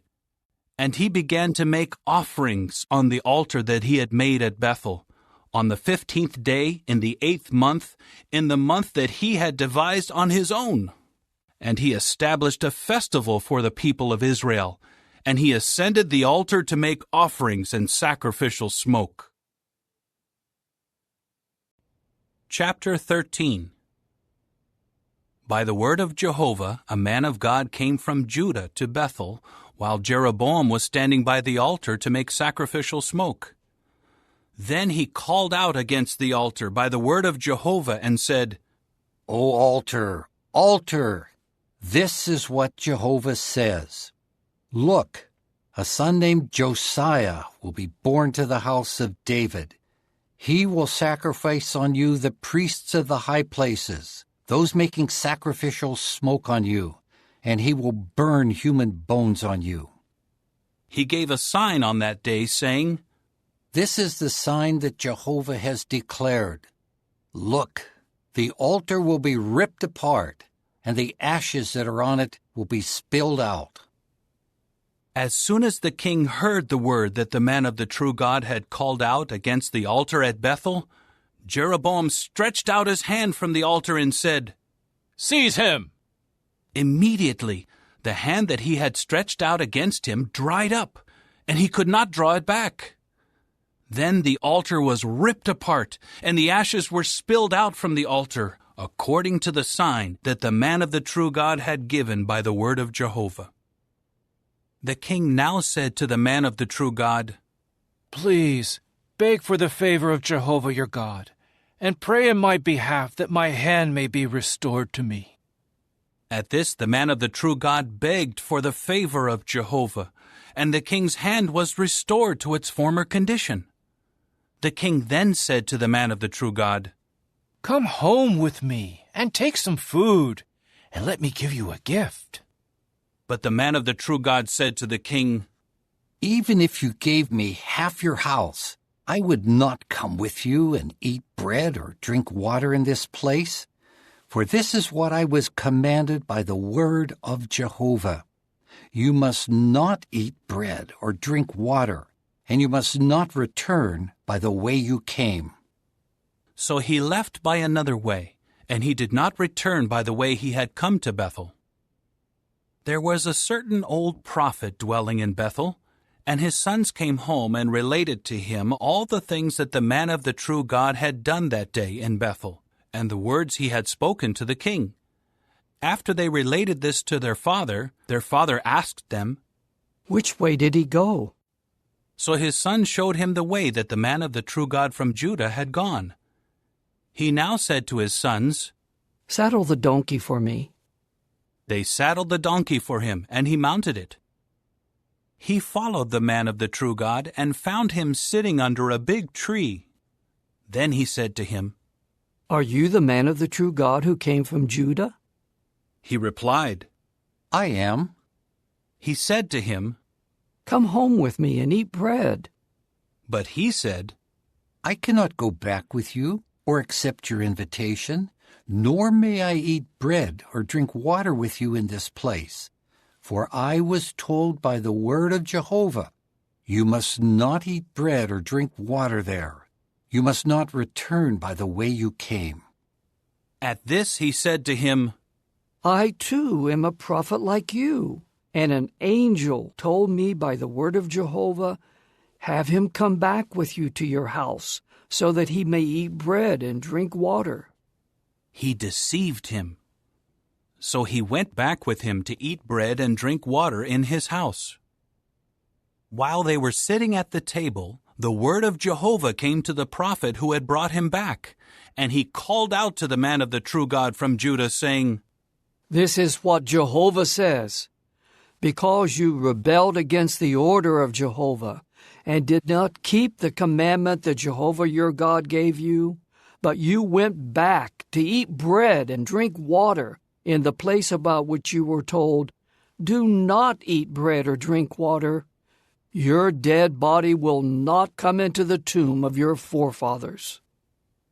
After the man of the true God ate bread and drank, the old prophet saddled the donkey for the prophet whom he had brought back. Then he got on his way, but a lion came across him on the road and killed him. His dead body was thrown onto the road, and the donkey stood beside it.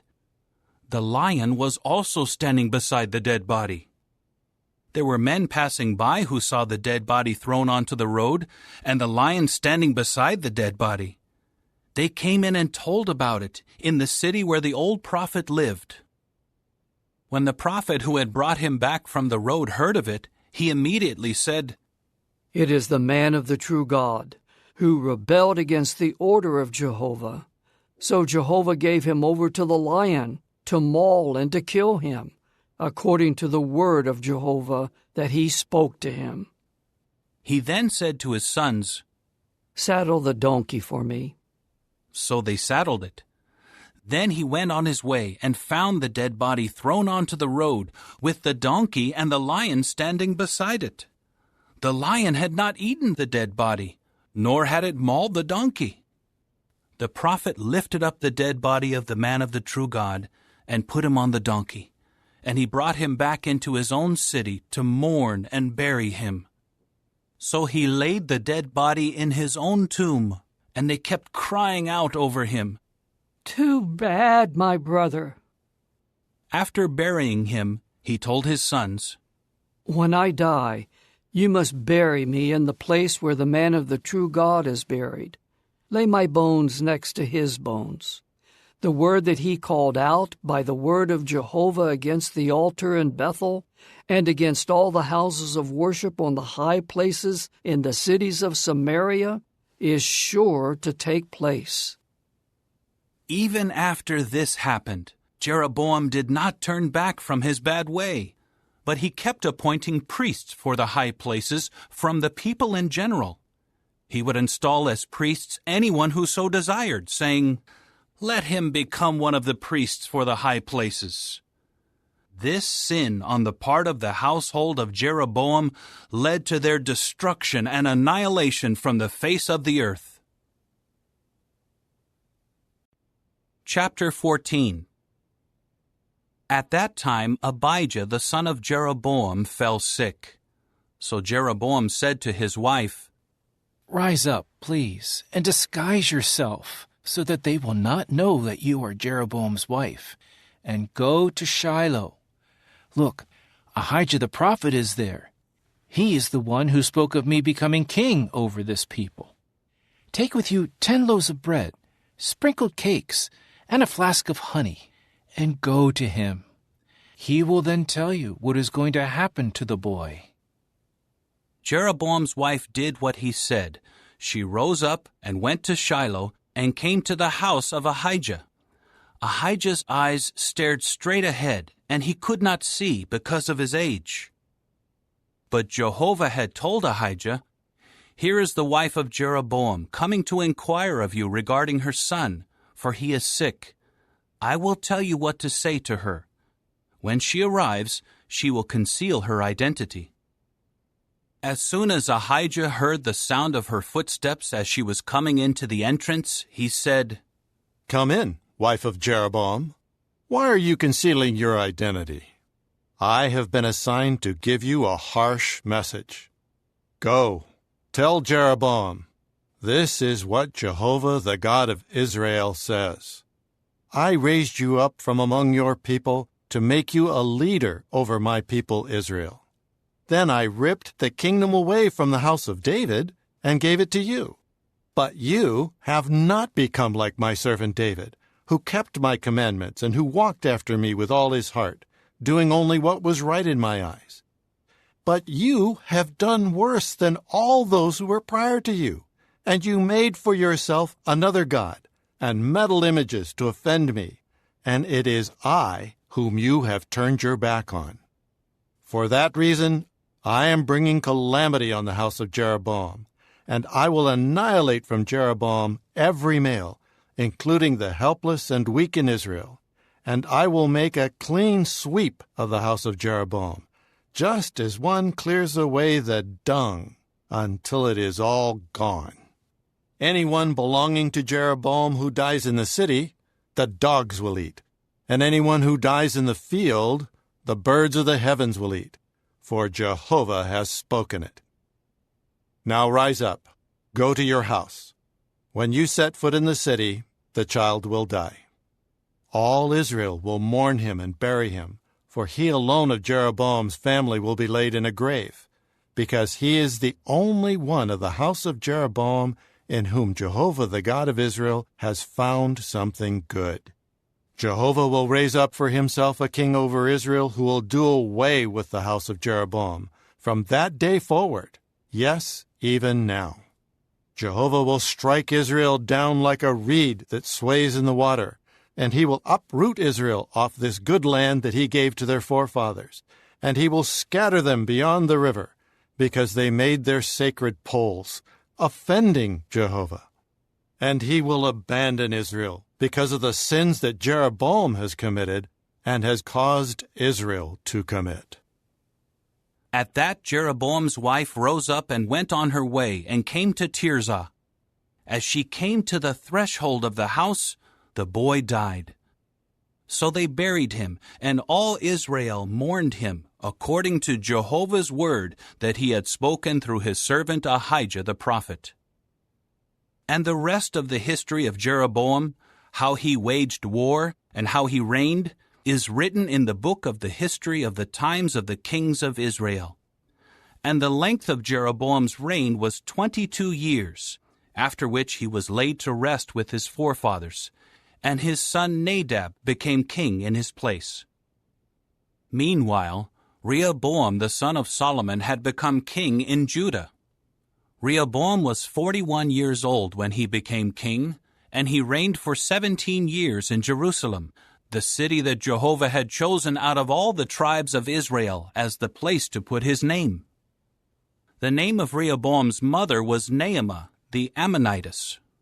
And Judah was doing what was bad in the eyes of Jehovah, and by the sins they committed they provoked him more than their forefathers had done.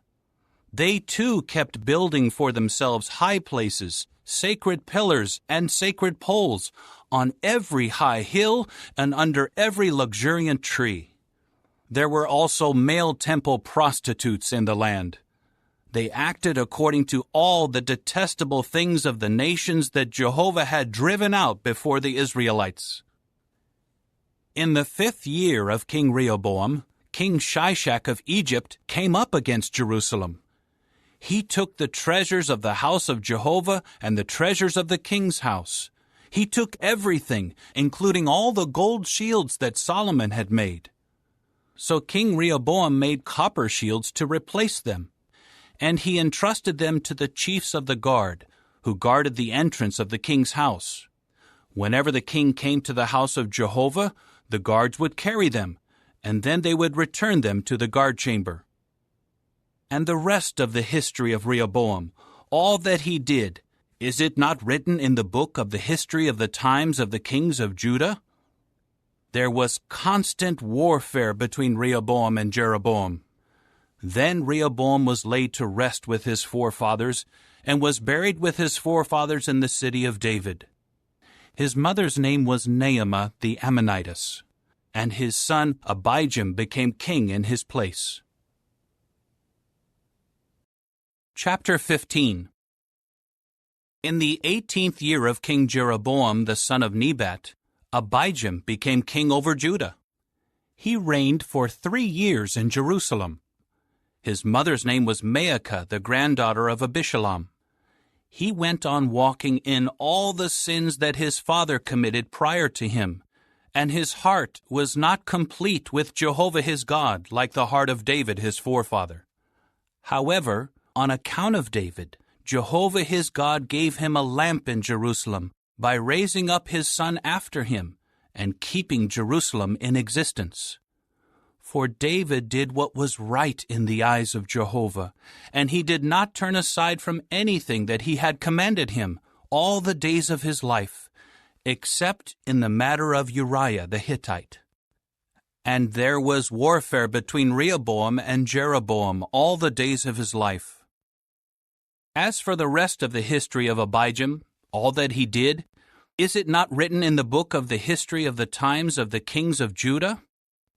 There was also war between Abijam and Jeroboam. Then Abijam was laid to rest with his forefathers, and they buried him in the city of David, and his son Asa became king in his place. In the 20th year of King Jeroboam of Israel, Asa began to reign over Judah.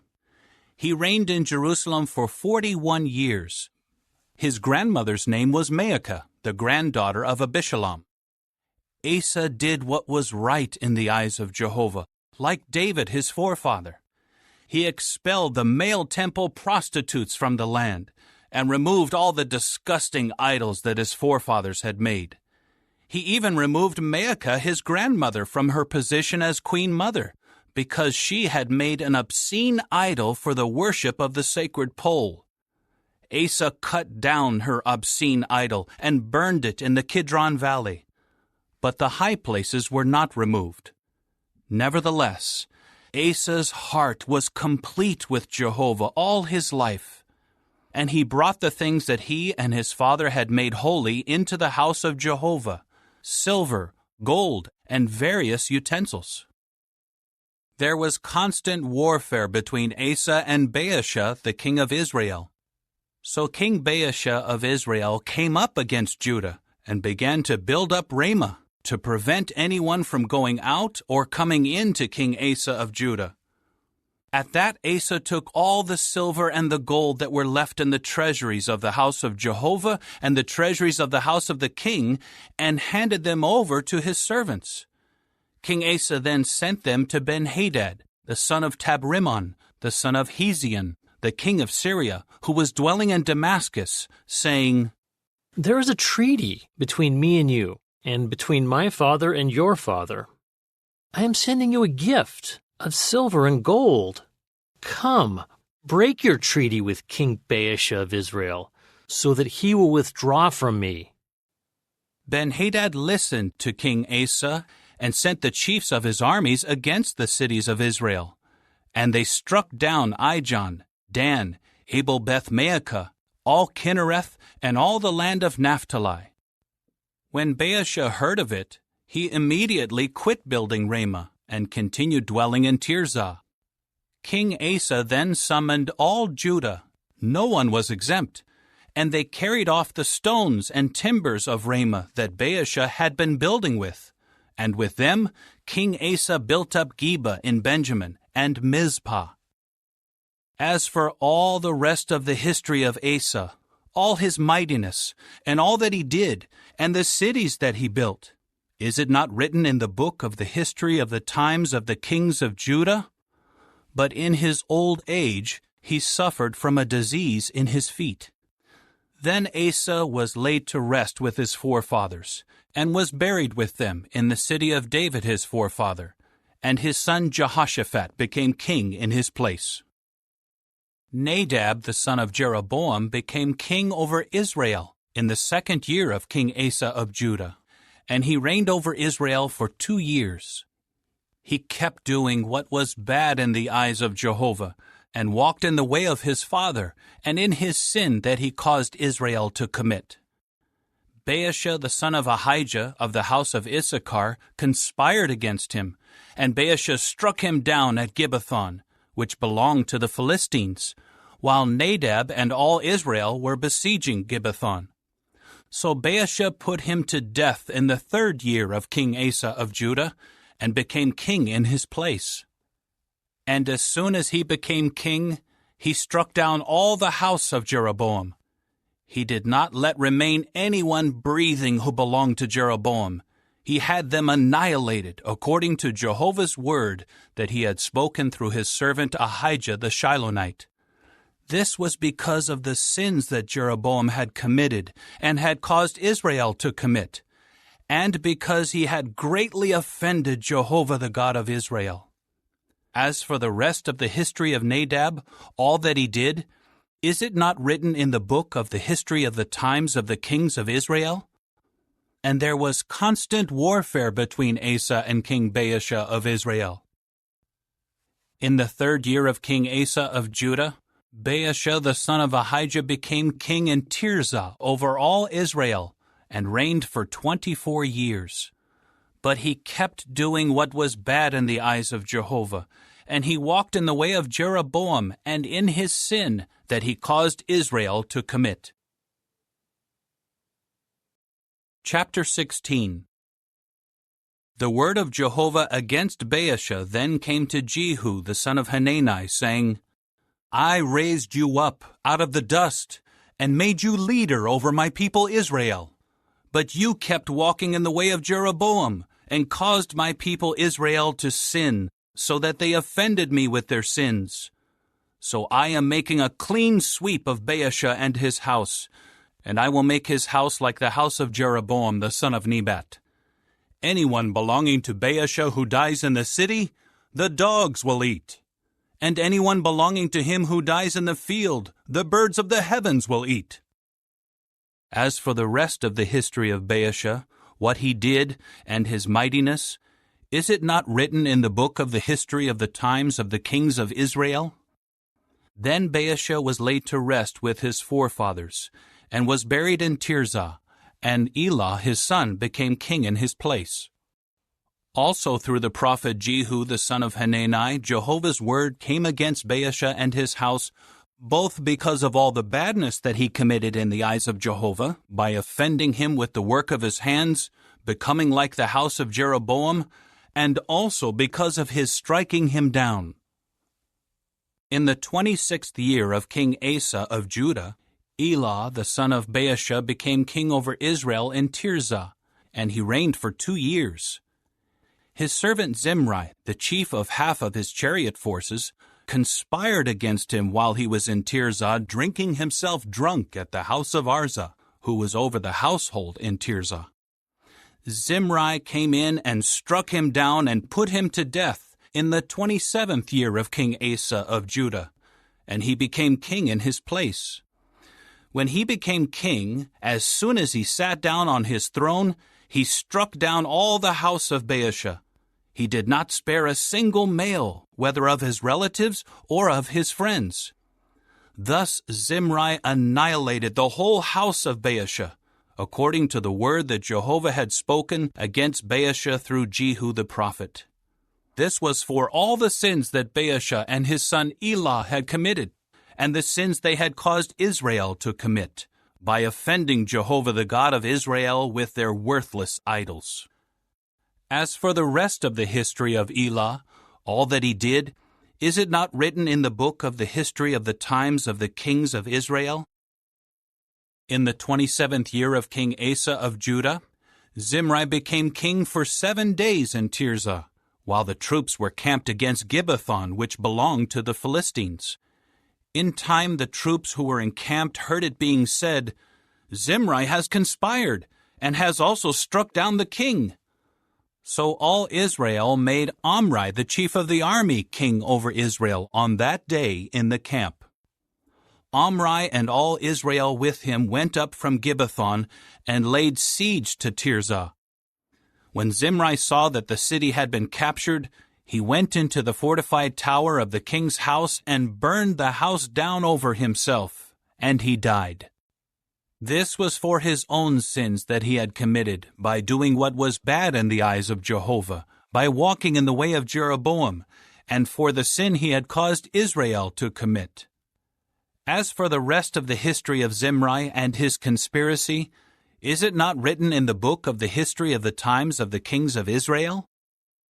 It was then that the people of Israel were divided into 2 factions. One part of the people became followers of Tibni, the son of Ginath, wanting to make him king, and the other part followed Omri. But the people who were following Omri prevailed over the people following Tibni, the son of Ginath. So Tibni died, and Omri became king. In the 31st year of King Asa of Judah, Omri became king over Israel, and he reigned for 12 years. In Tirzah he reigned for 6 years. He bought the mountain of Samaria from Shemer for 2 talents of silver, and he built a city on the mountain. He named the city that he built Samaria after Shemer, the owner of the mountain. Omri kept doing what was bad in the eyes of Jehovah, and he was worse than all who were prior to him. He walked in all the ways of Jeroboam the son of Nebat, and in the sin he had caused Israel to commit, by offending Jehovah the God of Israel with their worthless idols. As for the rest of the history of Omri, what he did and his mighty exploits, is it not written in the book of the history of the times of the kings of Israel? Then Omri was laid to rest with his forefathers, and was buried in Samaria, and his son Ahab became king in his place. Ahab the son of Omri became king over Israel in the 38th year of King Asa of Judah, and Ahab the son of Omri reigned over Israel in Samaria for 22 years. Ahab the son of Omri was worse in the eyes of Jehovah than all those who were prior to him. As if it were a trivial thing for him to walk in the sins of Jeroboam the son of Nebat, he also took as wife Jezebel, the daughter of Ethbaal, the king of the Sidonians, and began to serve Baal and to bow down to him. Further, he set up an altar to Baal at the house of Baal that he built in Samaria. Ahab also made the sacred pole. Ahab did more to offend Jehovah the God of Israel than all the kings of Israel prior to him. In his days, Hiel the Bethelite rebuilt Jericho. At the cost of Abiram his firstborn he laid its foundation, and at the cost of Segub his youngest he put up its doors, according to the word of Jehovah spoken through Joshua the son of Nun. Chapter 17. Now Elijah the Tishbite, an inhabitant of Gilead, said to Ahab, As surely as Jehovah, the God of Israel whom I serve, is living, during these years there will be no dew or rain, except by my word. The word of Jehovah came to him, saying, Leave here, and turn eastward, and hide at the valley of Cherith, east of the Jordan. You should drink from the stream, and I will command the ravens to supply you food there. He immediately went and did according to the word of Jehovah. He went and stayed by the valley of Cherith, east of the Jordan. And the ravens were bringing him bread and meat in the morning, and bread and meat in the evening, and he drank from the stream. But after some days the stream ran dry, because there was no rain in the land. The word of Jehovah then came to him, Rise up, go to Zarephath, which belongs to Sidon, and stay there. Look, I will command a widow there to supply you with food. So he rose up and went to Zarephath. When he came to the entrance of the city, there was a widow gathering pieces of wood. So he called to her and said, Please, bring me a little water in a cup, so that I may drink. As she went to get it, he called to her, Please, bring me a piece of bread in your hand.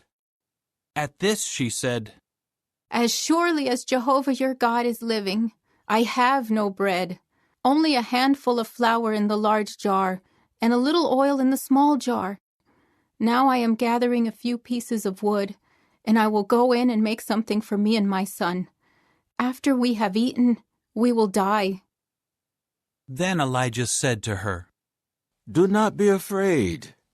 Go in and do as you said. But first, make me a small round loaf of bread with what is there, and bring it out to me. Then you can make something afterward for you and your son.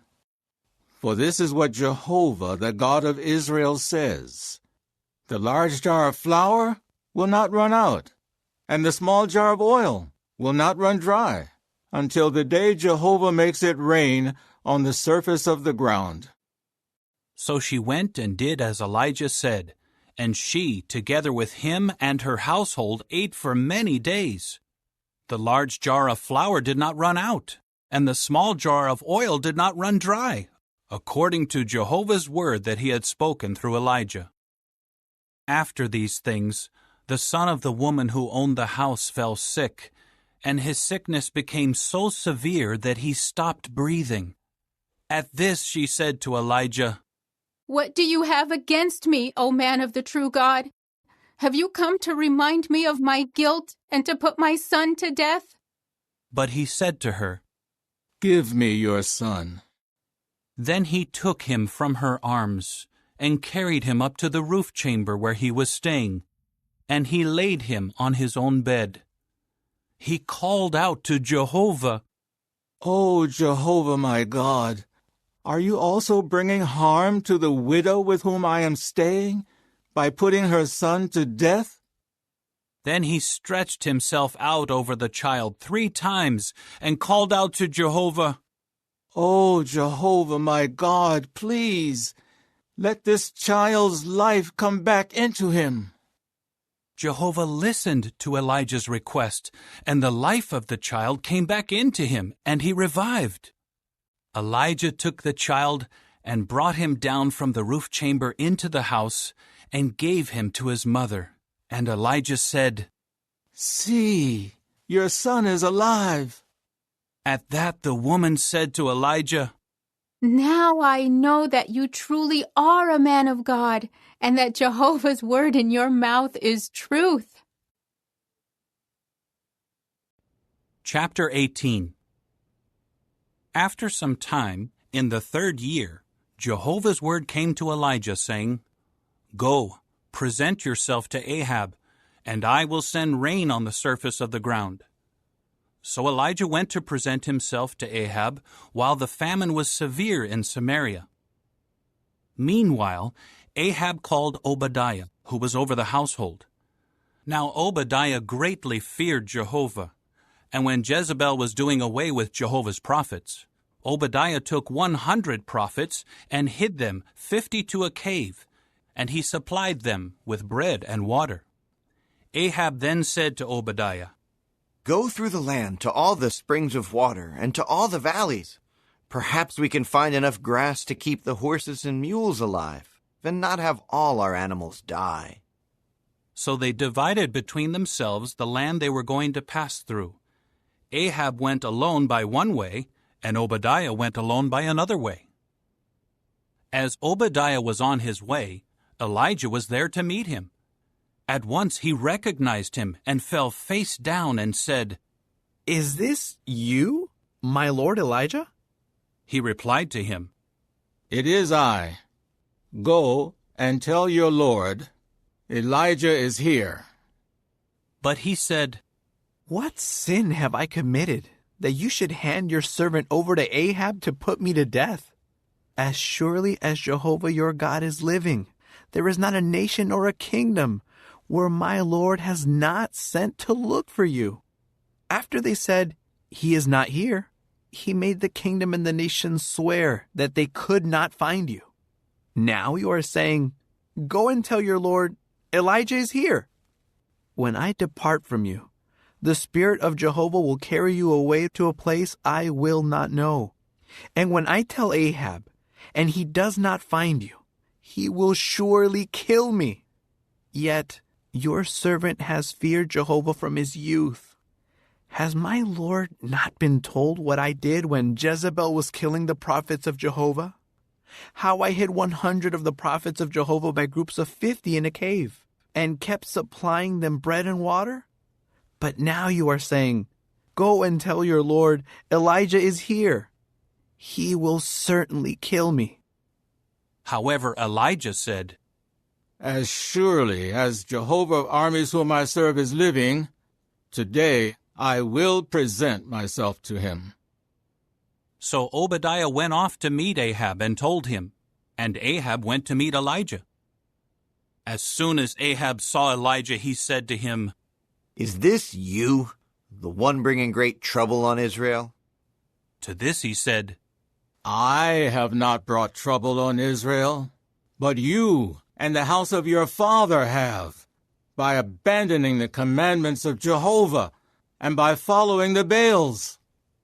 And now, summon all Israel to me at Mount Carmel, as well as the 450 prophets of Baal and the 400 prophets of the sacred pole, who are eating at the table of Jezebel. So Ahab sent word among all the people of Israel and collected the prophets together at Mount Carmel. Then Elijah approached all the people and said, How long will you be limping between two different opinions? If Jehovah is the true God, follow him. But if Baal is, follow him. But the people did not say a word in answer to him. Elijah then said to the people, I am the only prophet of Jehovah left, while the prophets of Baal are 450 men. Let them give us 2 young bulls, and let them choose 1 young bull and cut it into pieces and put it on the wood, but they should not put fire to it. I will prepare the other young bull, and I will place it on the wood, but I will not put fire to it. Then you must call on the name of your God, and I will call on the name of Jehovah. The God who answers by fire will show that he is the true God. To this all the people answered, What you say is good. Elijah now said to the prophets of Baal, Choose 1 young bull and prepare it first, because you are the majority. Then call on the name of your God, but you must not put fire to it. So they took the young bull that was given to them, prepared it, and kept calling on the name of Baal from morning until noon, saying, O Baal, answer us. But there was no voice, and no one answering. They kept limping around the altar that they had made. About noon, Elijah began to mock them and say, Call out at the top of your voice. After all, he is a god. Perhaps he is deep in thought, or he has gone to relieve himself. Or maybe he is asleep, and someone needs to wake him up. They were calling out at the top of their voice and cutting themselves with daggers and lances according to their custom until their blood gushed out all over them. Noon was past, and they continued in a frenzy until the time the evening grain offering is presented. But there was no voice and no one answering. No one was paying attention.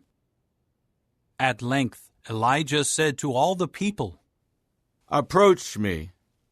So all the people approached him. Then he repaired the altar of Jehovah that had been torn down. Elijah then took 12 stones, corresponding to the number of the tribes of the sons of Jacob, to whom Jehovah's word had come, saying, Israel will be your name. With the stones he built an altar in the name of Jehovah. Then he made a trench all around the altar, an area large enough to sow with 2 seah measures of seed. After that, he put the pieces of wood in order, cut the young bull into pieces, and placed it on the wood. He now said, Fill 4 large jars with water, and pour it on the burnt offering and on the pieces of wood. Then he said, Do it again. So they did it again. Once more he said, Do it a 3rd time. So they did it a 3rd time. And the water ran all around the altar, and he also filled the trench with water. About the time when the evening grain offering is presented, Elijah the prophet stepped forward and said, O Jehovah, the God of Abraham, Isaac, and Israel, today let it be known that you are God in Israel, and that I am your servant, and that it is by your word that I have done all these things. Answer me, O Jehovah. Answer me so that this people may know that you, Jehovah, are the true God, and that you are turning their hearts back to you. At that, the fire of Jehovah fell from above and consumed the burnt offering, the pieces of wood, the stones, and the dust, and it licked up the water from the trench. When all the people saw it, they immediately fell face down and said, Jehovah is the true God. Jehovah is the true God. Then Elijah said to them, Seize the prophets of Baal. Do not let a single one of them escape. At once they seized them, and Elijah brought them down to the stream of Kishon and slaughtered them there. Elijah now said to Ahab, Go up, eat and drink, for there is the sound of a heavy downpour. So Ahab went up to eat and drink, while Elijah went up to the top of Carmel and crouched on the ground, keeping his face between his knees. Then he said to his attendant, Go up, please, and look toward the sea. So he went up and looked and said, There is nothing at all. 7 times Elijah said, Go back. The 7th time his attendant said, Look, there is a small cloud, like a man's hand, ascending out of the sea. He now said, Go, say to Ahab, Hitch up the chariot. Go down, so that the downpour may not detain you. Meanwhile, the sky grew dark with clouds, the wind blew, and a heavy downpour fell. And Ahab kept riding and made his way to Jezreel. But the hand of Jehovah came on Elijah, and he wrapped his garment around his hips and ran ahead of Ahab all the way to Jezreel. Chapter 19. Then Ahab told Jezebel all that Elijah had done, and how he had killed all the prophets with the sword. At that Jezebel sent a messenger to Elijah, saying, So may the gods do to me and add to it, if by this time tomorrow I do not make you like each one of them. At that he became afraid, so he got up and ran for his life.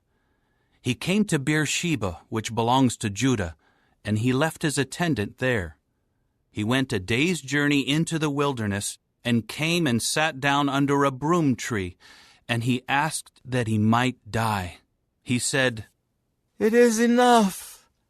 Now, O Jehovah, take my life away, for I am no better than my forefathers. Then he lay down and fell asleep under the broom tree. But suddenly an angel touched him and said to him, Get up and eat. When he looked, there at his head was a round loaf on heated stones and a jug of water. He ate and drank and lay down again. Later the angel of Jehovah came back a second time and touched him and said, Get up and eat, for the journey will be too much for you. So he got up and ate and drank, and in the strength of that nourishment he went on for 40 days and 40 nights until he reached Horeb, the mountain of the true God. There he entered a cave and spent the night. And look, Jehovah's word came to him, telling him, What are you doing here, Elijah? To this he said, I have been absolutely zealous for Jehovah, the God of armies. For the people of Israel have forsaken your covenant. Your altars they have torn down, and your prophets they have killed with the sword, and I am the only one left. Now they are seeking to take my life away. But he said, Go out and stand on the mountain before Jehovah. And look, Jehovah was passing by, and a great and strong wind was splitting mountains and breaking crags before Jehovah. But Jehovah was not in the wind. After the wind, there was an earthquake, but Jehovah was not in the earthquake. After the earthquake, there was a fire, but Jehovah was not in the fire. After the fire, there was a calm, low voice. As soon as Elijah heard it, he wrapped his face in his official garment and went out and stood at the entrance of the cave. Then a voice asked him, "What are you doing here, Elijah?" To this he said, I have been absolutely zealous for Jehovah the God of armies. For the people of Israel have forsaken your covenant. Your altars they have torn down, and your prophets they have killed with the sword, and I am the only one left. Now they are seeking to take my life away. Jehovah said to him, "Return and go to the wilderness of Damascus.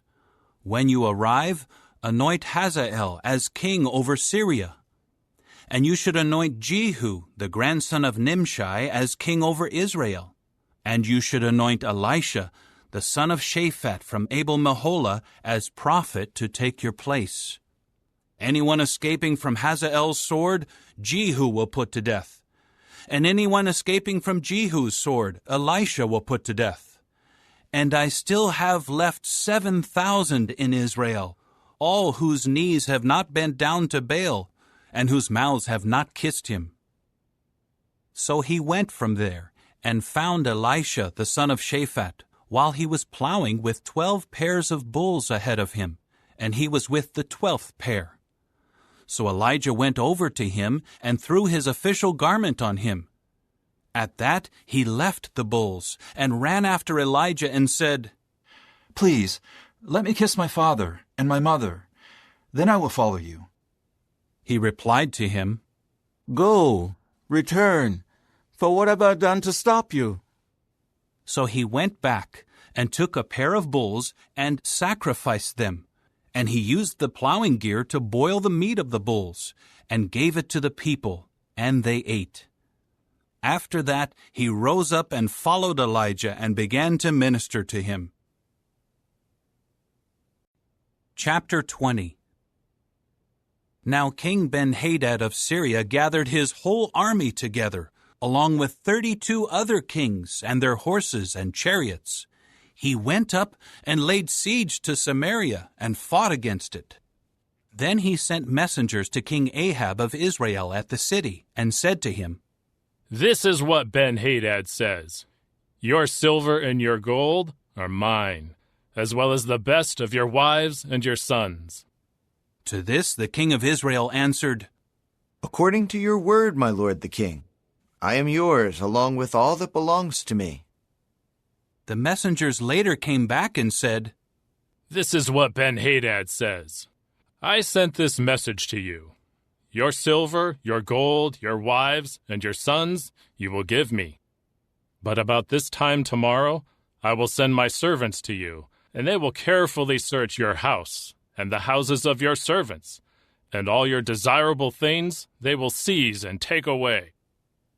At that, the king of Israel called all the elders of the land and said, "Take note, please, and see that this man is bent on bringing calamity, for he demanded my wives, my sons, my silver, and my gold, and I did not refuse him."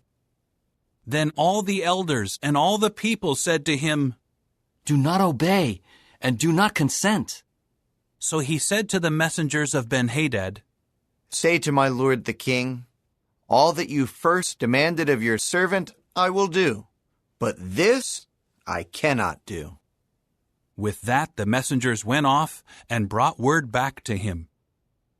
Ben-Hadad now sent him this message, "So may the gods do to me, and add to it, if there is enough dust in Samaria to give each of the people following me a handful." The king of Israel answered, "Tell him, the one who puts on his armor should not boast about himself like one who takes it off." As soon as he heard this reply, while he and the kings were drinking in their tents, he said to his servants, "Get ready to attack." So they got ready to attack the city.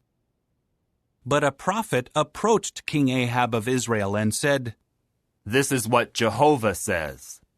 Have you seen all this large crowd?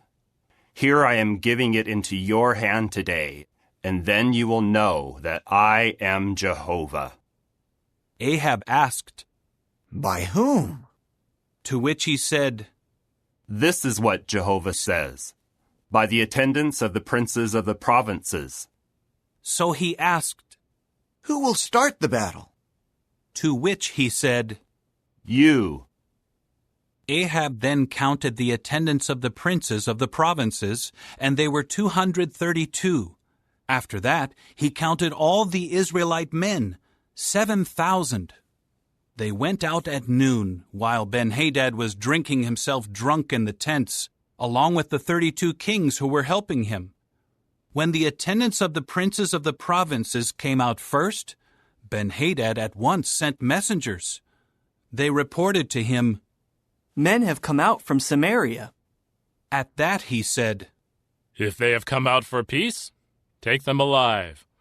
Or if they have come out for battle, you should still take them alive.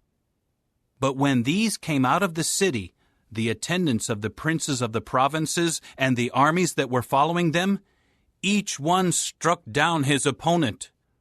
Then the Syrians fled, and Israel pursued them.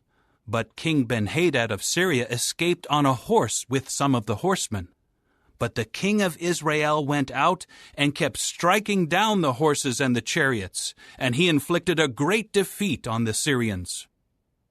Later the prophet approached the king of Israel and said to him, Go, strengthen yourself, and consider what you are going to do. For at the start of the next year, the king of Syria will come up against you. Now the servants of the king of Syria said to him, Their God is a God of mountains. That is why they overpowered us. But if we fight against them on level land, we will overpower them. Also do this. Remove all the kings from their places and replace them with governors. Then gather an army equal to the army you lost, horse for horse and chariot for chariot. Let us fight against them on level land, and we will surely overpower them. So he listened to their advice and did just that. At the start of the year, Ben-Hadad mustered the Syrians and went up to Aphek for battle against Israel. The people of Israel were also mustered and supplied, and they went out to meet them. When the people of Israel camped in front of them, they were like 2 tiny flocks of goats, while the Syrians filled the whole land. Then the man of the true God approached the king of Israel and said, This is what Jehovah says. Because the Syrians have said, Jehovah is a God of mountains, and he is not a God of plains, I will give all this large crowd into your hand, and you will certainly know that I am Jehovah. They remained encamped opposite each other for 7 days, and on the 7th day the battle began. The people of Israel struck down 100,000 Syrian foot soldiers in 1 day, and the rest fled to Aphek into the city. But the wall fell down on 27,000 of the men who were left. Ben-Hadad also fled and came into the city, and he hid in an inner room. So his servants said to him, Look, we have heard that the kings of the house of Israel are merciful kings. Please, let us wear sackcloth on our hips and put ropes on our heads and go out to the king of Israel. Perhaps he will spare your life. So they wore sackcloth around their hips and ropes on their heads and came in to the king of Israel and said, Your servant Ben-Hadad says, Please, let me live. He replied, Is he still alive? He is my brother. The men took it as an omen and quickly took him at his word. So they said, Ben-Hadad is your brother. At that he said, Go and get him. Then Ben-Hadad went out to him, and he had him get up into the chariot. Ben-Hadad now said to him, The cities that my father took from your father, I will return, and you may establish markets for yourself in Damascus, just as my father did in Samaria. Ahab replied, On the basis of this agreement, I will let you go. With that he made an agreement with him and let him go. By the word of Jehovah, one of the sons of the prophet said to his companion, "Strike me, please." But the man refused to strike him. So he said to him, "Because you did not listen to the voice of Jehovah, as soon as you leave me, a lion will kill you." After he left him, a lion came upon him and killed him. He found another man and said, "Strike me, please." So the man struck him and wounded him. Then the prophet went and waited for the king by the road, disguising himself with a bandage over his eyes. As the king was passing by, he cried out to the king, "Your servant went into the thick of the battle, and there was a man coming out who brought a man to me and said, 'Guard this man. If he is found missing, your life will have to take the place of his life, or else you will pay a talent of silver.' And while your servant was busy here and there, suddenly the man was gone." The king of Israel said to him, "So your own judgment will be. You have decided it yourself." Then he quickly removed the bandage from his eyes, and the king of Israel recognized that he was one of the prophets. He said to him, "This is what Jehovah says. Because you have let the man who I said should be destroyed escape from your hand, your life must take the place of his life, and your people the place of his people." At that the king of Israel went home to Samaria, sullen and dejected. Chapter 21. After these things, an incident took place concerning a vineyard that belonged to Naboth the Jezreelite. It was in Jezreel, next to the palace of Ahab, the king of Samaria. Ahab said to Naboth, "Give me your vineyard for me to use as a vegetable garden, for it is near my house.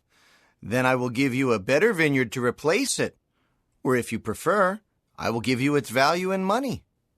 But Naboth said to Ahab, "It is unthinkable from Jehovah's standpoint for me to give you the inheritance of my forefathers." So Ahab came into his house sullen and dejected over the answer that Naboth the Jezreelite had given him when he said, "I will not give you the inheritance of my forefathers." Then he lay down on his bed, kept his face turned away, and refused to eat.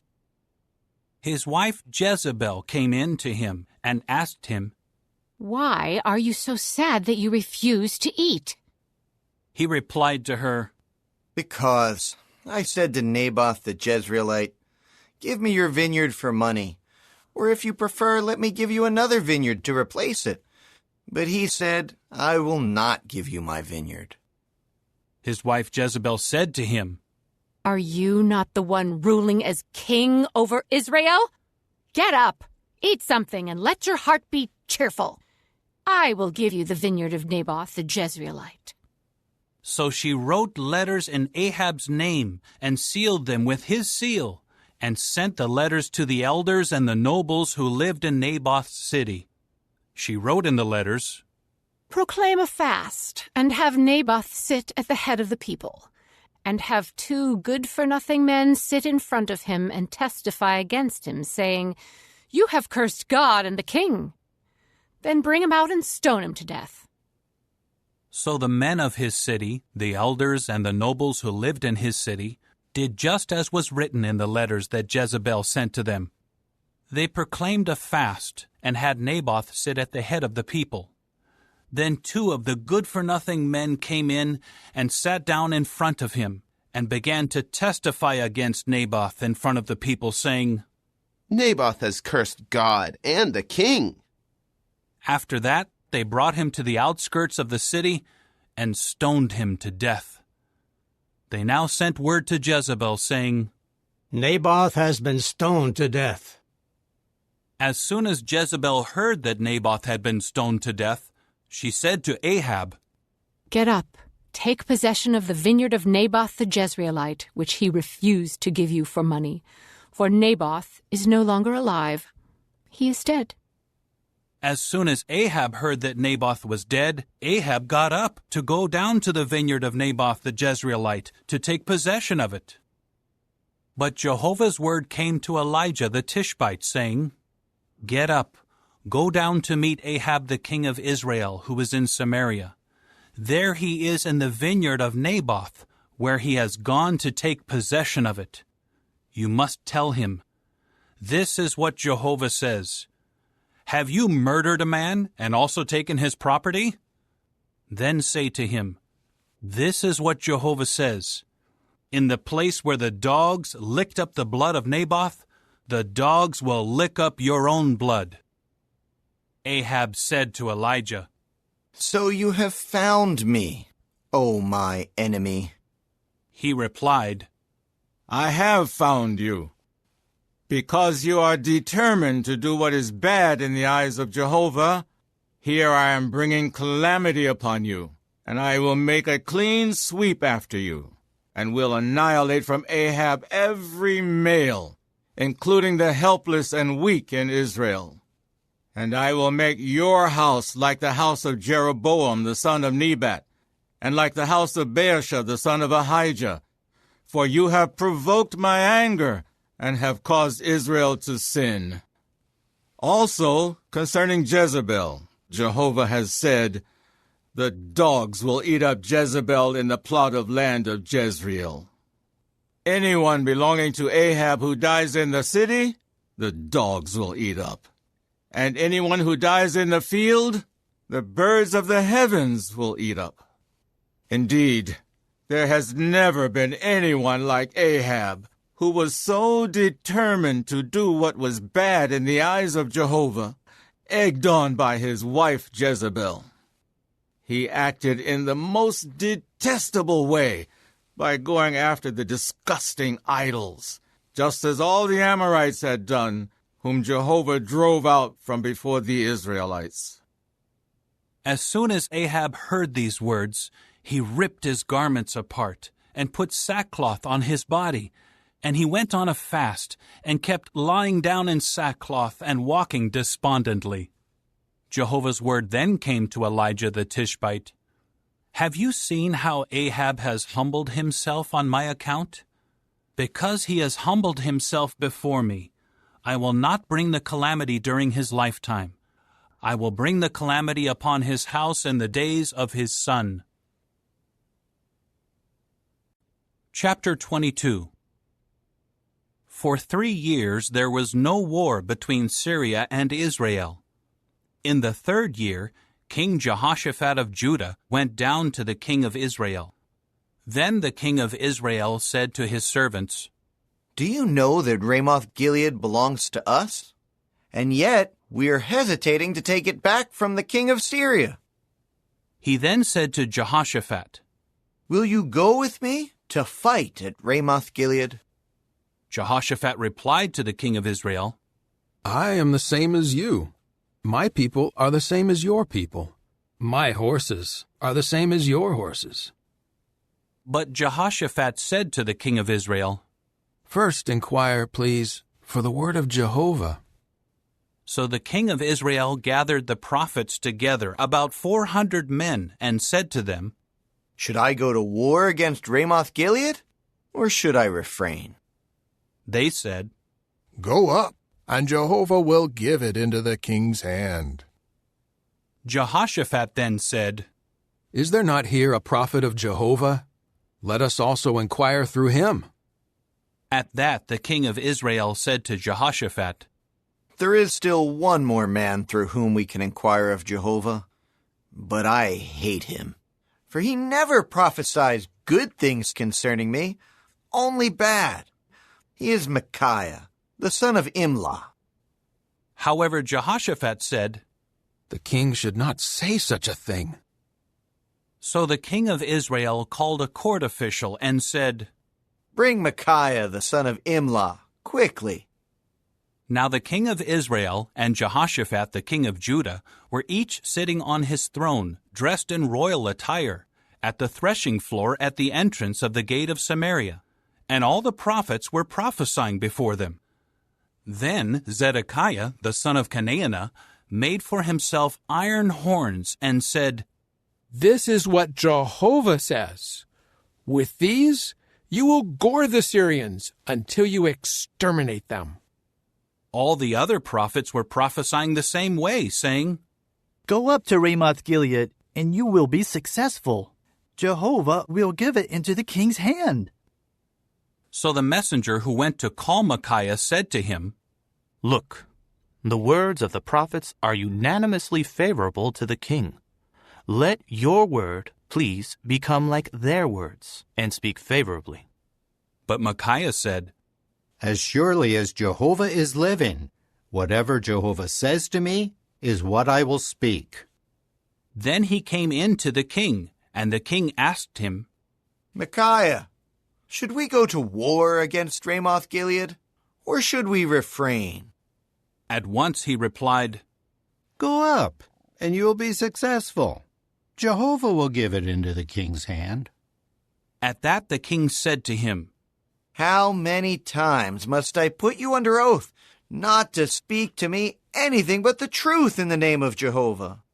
So he said, "I see all the Israelites scattered on the mountains, like sheep that have no shepherd. Jehovah said, 'These have no master. Let each one go back to his house in peace.'" Then the king of Israel said to Jehoshaphat, "Did I not tell you? He will not prophesy good things concerning me, only bad." Micaiah then said, "Therefore, hear the word of Jehovah. I saw Jehovah sitting on his throne, and all the army of the heavens standing by him, to his right and to his left. Jehovah then said, 'Who will fool Ahab, so that he will go up and fall at Ramoth Gilead?' And one was saying one thing, while another said something else. Then a spirit came forward and stood before Jehovah and said, 'I will fool him.' Jehovah asked him, 'How will you do it?' He replied, 'I will go out and become a deceptive spirit in the mouth of all his prophets.' So he said, 'You will fool him, and what is more, you will be successful. Go out and do that.' And now, Jehovah has put a deceptive spirit in the mouth of all these prophets of yours, but Jehovah has declared calamity for you." Zedekiah the son of Kenaanah now approached and struck Micaiah on the cheek and said, "Which way did the Spirit of Jehovah pass from me to speak with you?" Micaiah replied, "Look, you will see which way on the day when you will enter the innermost room to hide." Then the king of Israel said, "Take Micaiah and turn him over to Amon, the chief of the city, and to Joash, the king's son. Tell them, this is what the king says. Put this fellow in the prison and feed him with a reduced allowance of bread and water until I return in peace." But Micaiah said, "If you do return in peace, Jehovah has not spoken with me." Then he added, "Take note, all you peoples." So the king of Israel and Jehoshaphat the king of Judah went up to Ramoth Gilead. The king of Israel now said to Jehoshaphat, "I will disguise myself and will go into the battle, but you should put on your royal attire." So the king of Israel disguised himself and entered the battle. Now the king of Syria had ordered his 32 chariot commanders, "Do not fight with anyone, small or great, except the king of Israel." And as soon as the chariot commanders saw Jehoshaphat, they said to themselves, "Surely it is the king of Israel." So they turned to fight against him, and Jehoshaphat began to cry for help. When the chariot commanders saw that it was not the king of Israel, they immediately turned back from following him. But one man shot his bow at random, and he struck the king of Israel between the joints of his coat of mail.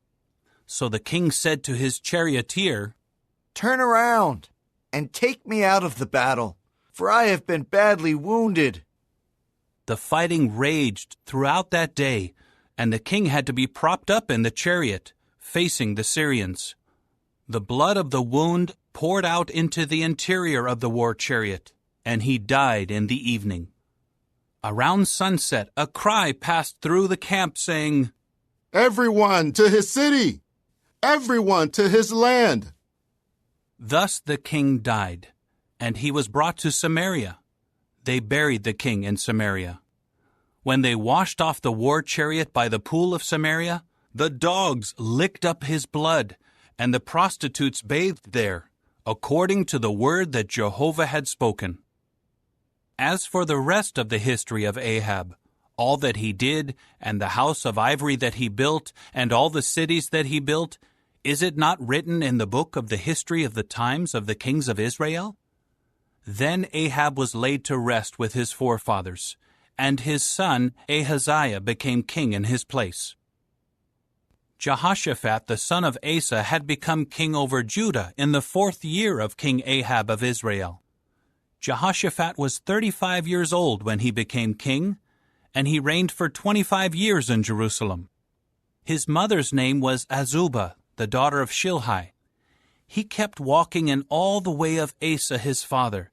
He did not deviate from it, and he did what was right in Jehovah's eyes. However, the high places were not removed, and the people were still sacrificing and making sacrificial smoke on the high places. Jehoshaphat kept peaceful relations with the king of Israel. As for the rest of the history of Jehoshaphat, his mighty exploits, and how he waged war, is it not written in the book of the history of the times of the kings of Judah? He also cleared out of the land the rest of the male temple prostitutes who had been left over in the days of Asa his father. Then there was no king in Edom. A deputy was acting as king. Jehoshaphat also made Tarshish ships to go to Ophir for gold, but they did not go because the ships were wrecked at Ezion-Geber. It was then that Ahaziah the son of Ahab said to Jehoshaphat, "Let my servants go with your servants in the ships." But Jehoshaphat did not consent.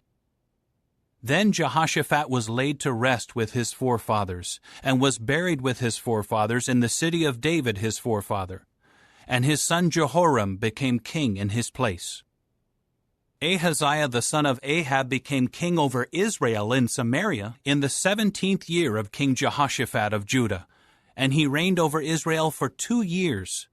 And he kept doing what was bad in Jehovah's eyes, and walking in the way of his father and his mother, and in the way of Jeroboam the son of Nebat, who had caused Israel to sin. He continued serving Baal, and bowing down to him, and kept offending Jehovah the God of Israel, just as his father had done.